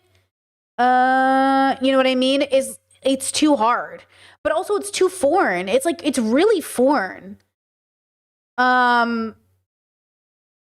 So I think that's a big part of it, is like, it just doesn't, it feels like America feels like my favorite comfort food, and Croatia feels like a Michelin star restaurant. But like, I'd rather eat my favorite comfort food every day than eat Michelin star every day. But, that's emotionally. I mean that emotionally, not literally. So I'm happy to live here. I feel so spoiled. I really love it. It lacks the comfort of home. But that's okay, right? I'm 3 years in. It's probably going to take a long time. But yeah, it doesn't feel like home yet. And that's okay. Like, I think that stuff takes time. And people do it all the time. Like, people assimilate, they move to countries, they figure it out. I assume this is all part of the process. You know what I mean? Yeah. Americans romanticize life in Europe? No. I'd say Americans have finally stopped romanticizing life in America. If you're someone that views money and increasing the amount of money that you have as the sole qualifier for quality of life, you probably won't like it in Europe, to be honest with you. Or maybe, you'll find that money isn't as important a thing when all your needs are met and you can just live your life. What was the line again? The pursuit of happiness.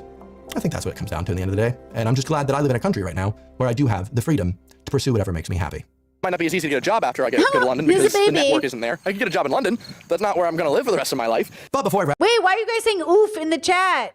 Did I miss it again? Did he say something and I missed it again? this up, let me just take a quick word to thank today's video sponsor. Isn't as important a thing when all your needs views money and increasing the amount of money that you have as the sole qualifier for quality of life, you probably won't like it in Europe, to be honest with you. Or maybe, you'll find that money isn't as important a thing when all your needs are met and you can just live your life. What was the line again? The pursuit of happiness.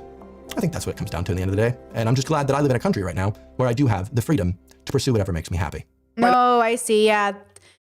The freedom to pursue whatever makes you happy. Yeah. America, that is where it is lacking. America is not the place you pursue happiness. America is the place you pursue I feel like right now, like the illusion of success, Yeah, I get that. Okay, this was by Evan Ettinger. I don't really know him, but I liked the video. I'm going to go ahead and link it in the chat. You guys can check that out too. Okay, let's see. Damn, I think we're going to have to change. I had one more video I wanted to show you, but I think we're going to have to save it for tomorrow because I need to buckle down and finish editing my pod. I put 7 hours of editing in yesterday, and it's like halfway where I want it to be. So I think I need to go dedicate another 8 or 10 hours to getting the rest of the pod going. Hopefully less than that. I'm aiming for 6, but I don't know. Which is why you should go subscribe to that podcast channel, because I really do put in like an average of like 20 hours into every pod, usually depending on the pod. Those heavily edited ones, it takes a long time to get through everything. Yeah, I think we're going to have to come back tomorrow, which is good because then we can come back tomorrow. I'll have much more spoons and we can do a longer day tomorrow. We'll do a longer day tomorrow because I have so much content I need to show you before I go away for 10 days. I'm going to skip stream next week, as you guys know. So I'll be, we'll have to do a longer day tomorrow. That's what we'll do. We'll save it for tomorrow. We'll go ham. I'll come in slept, relaxed. We'll do a long stream tomorrow and Friday to wrap up. Yeah, what's today? Today's Wednesday. Perfect. Okay, Thursday, Friday, we'll do long streams. And then we'll say bye for the following week and a half.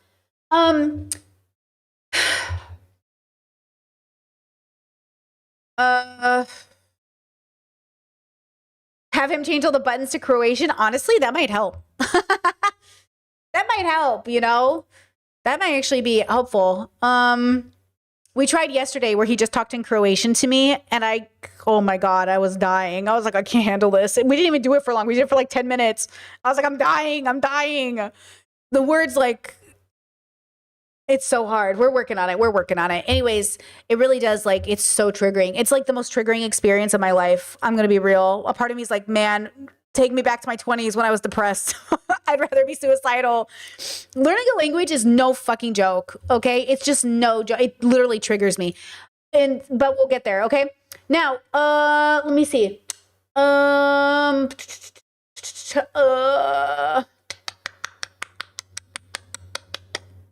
felt like I was supposed to tell you something.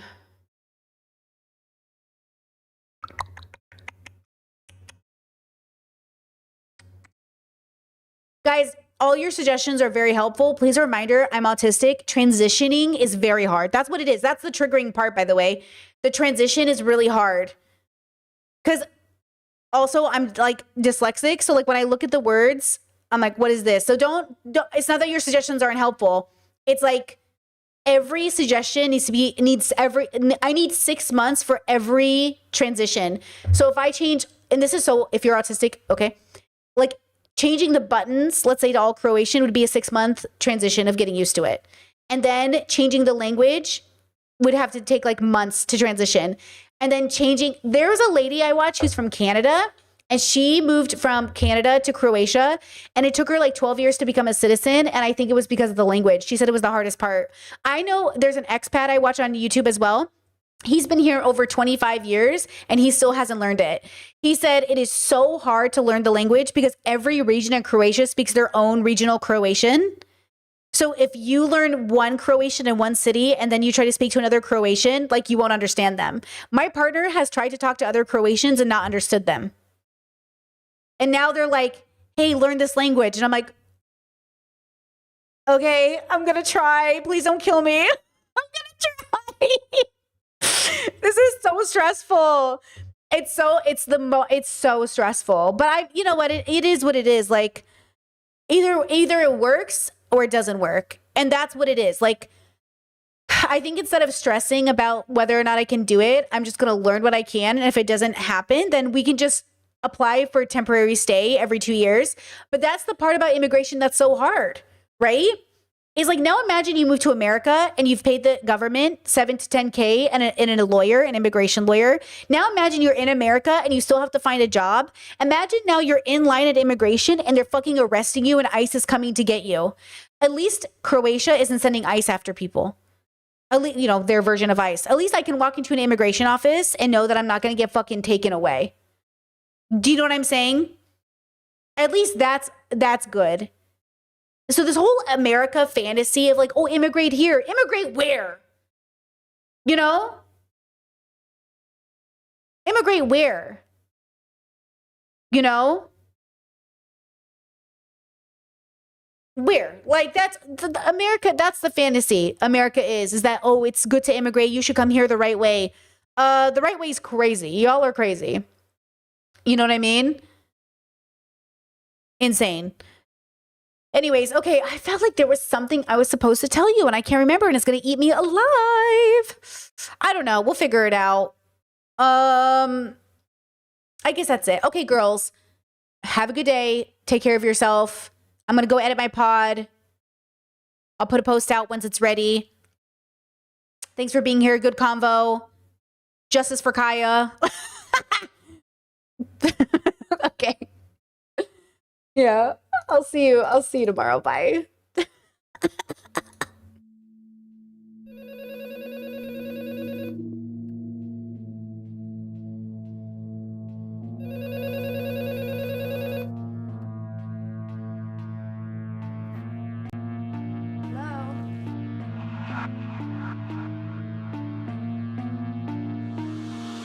What's your favorite scary movie?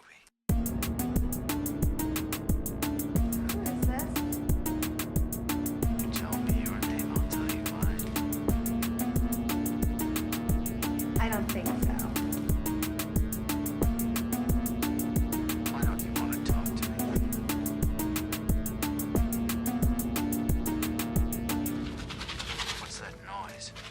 popcorn. You making popcorn? Uh-huh. I only eat popcorn at the movies. Well, I'm getting ready to watch a video. Really? What? Oh, just some scary movie. Yeah.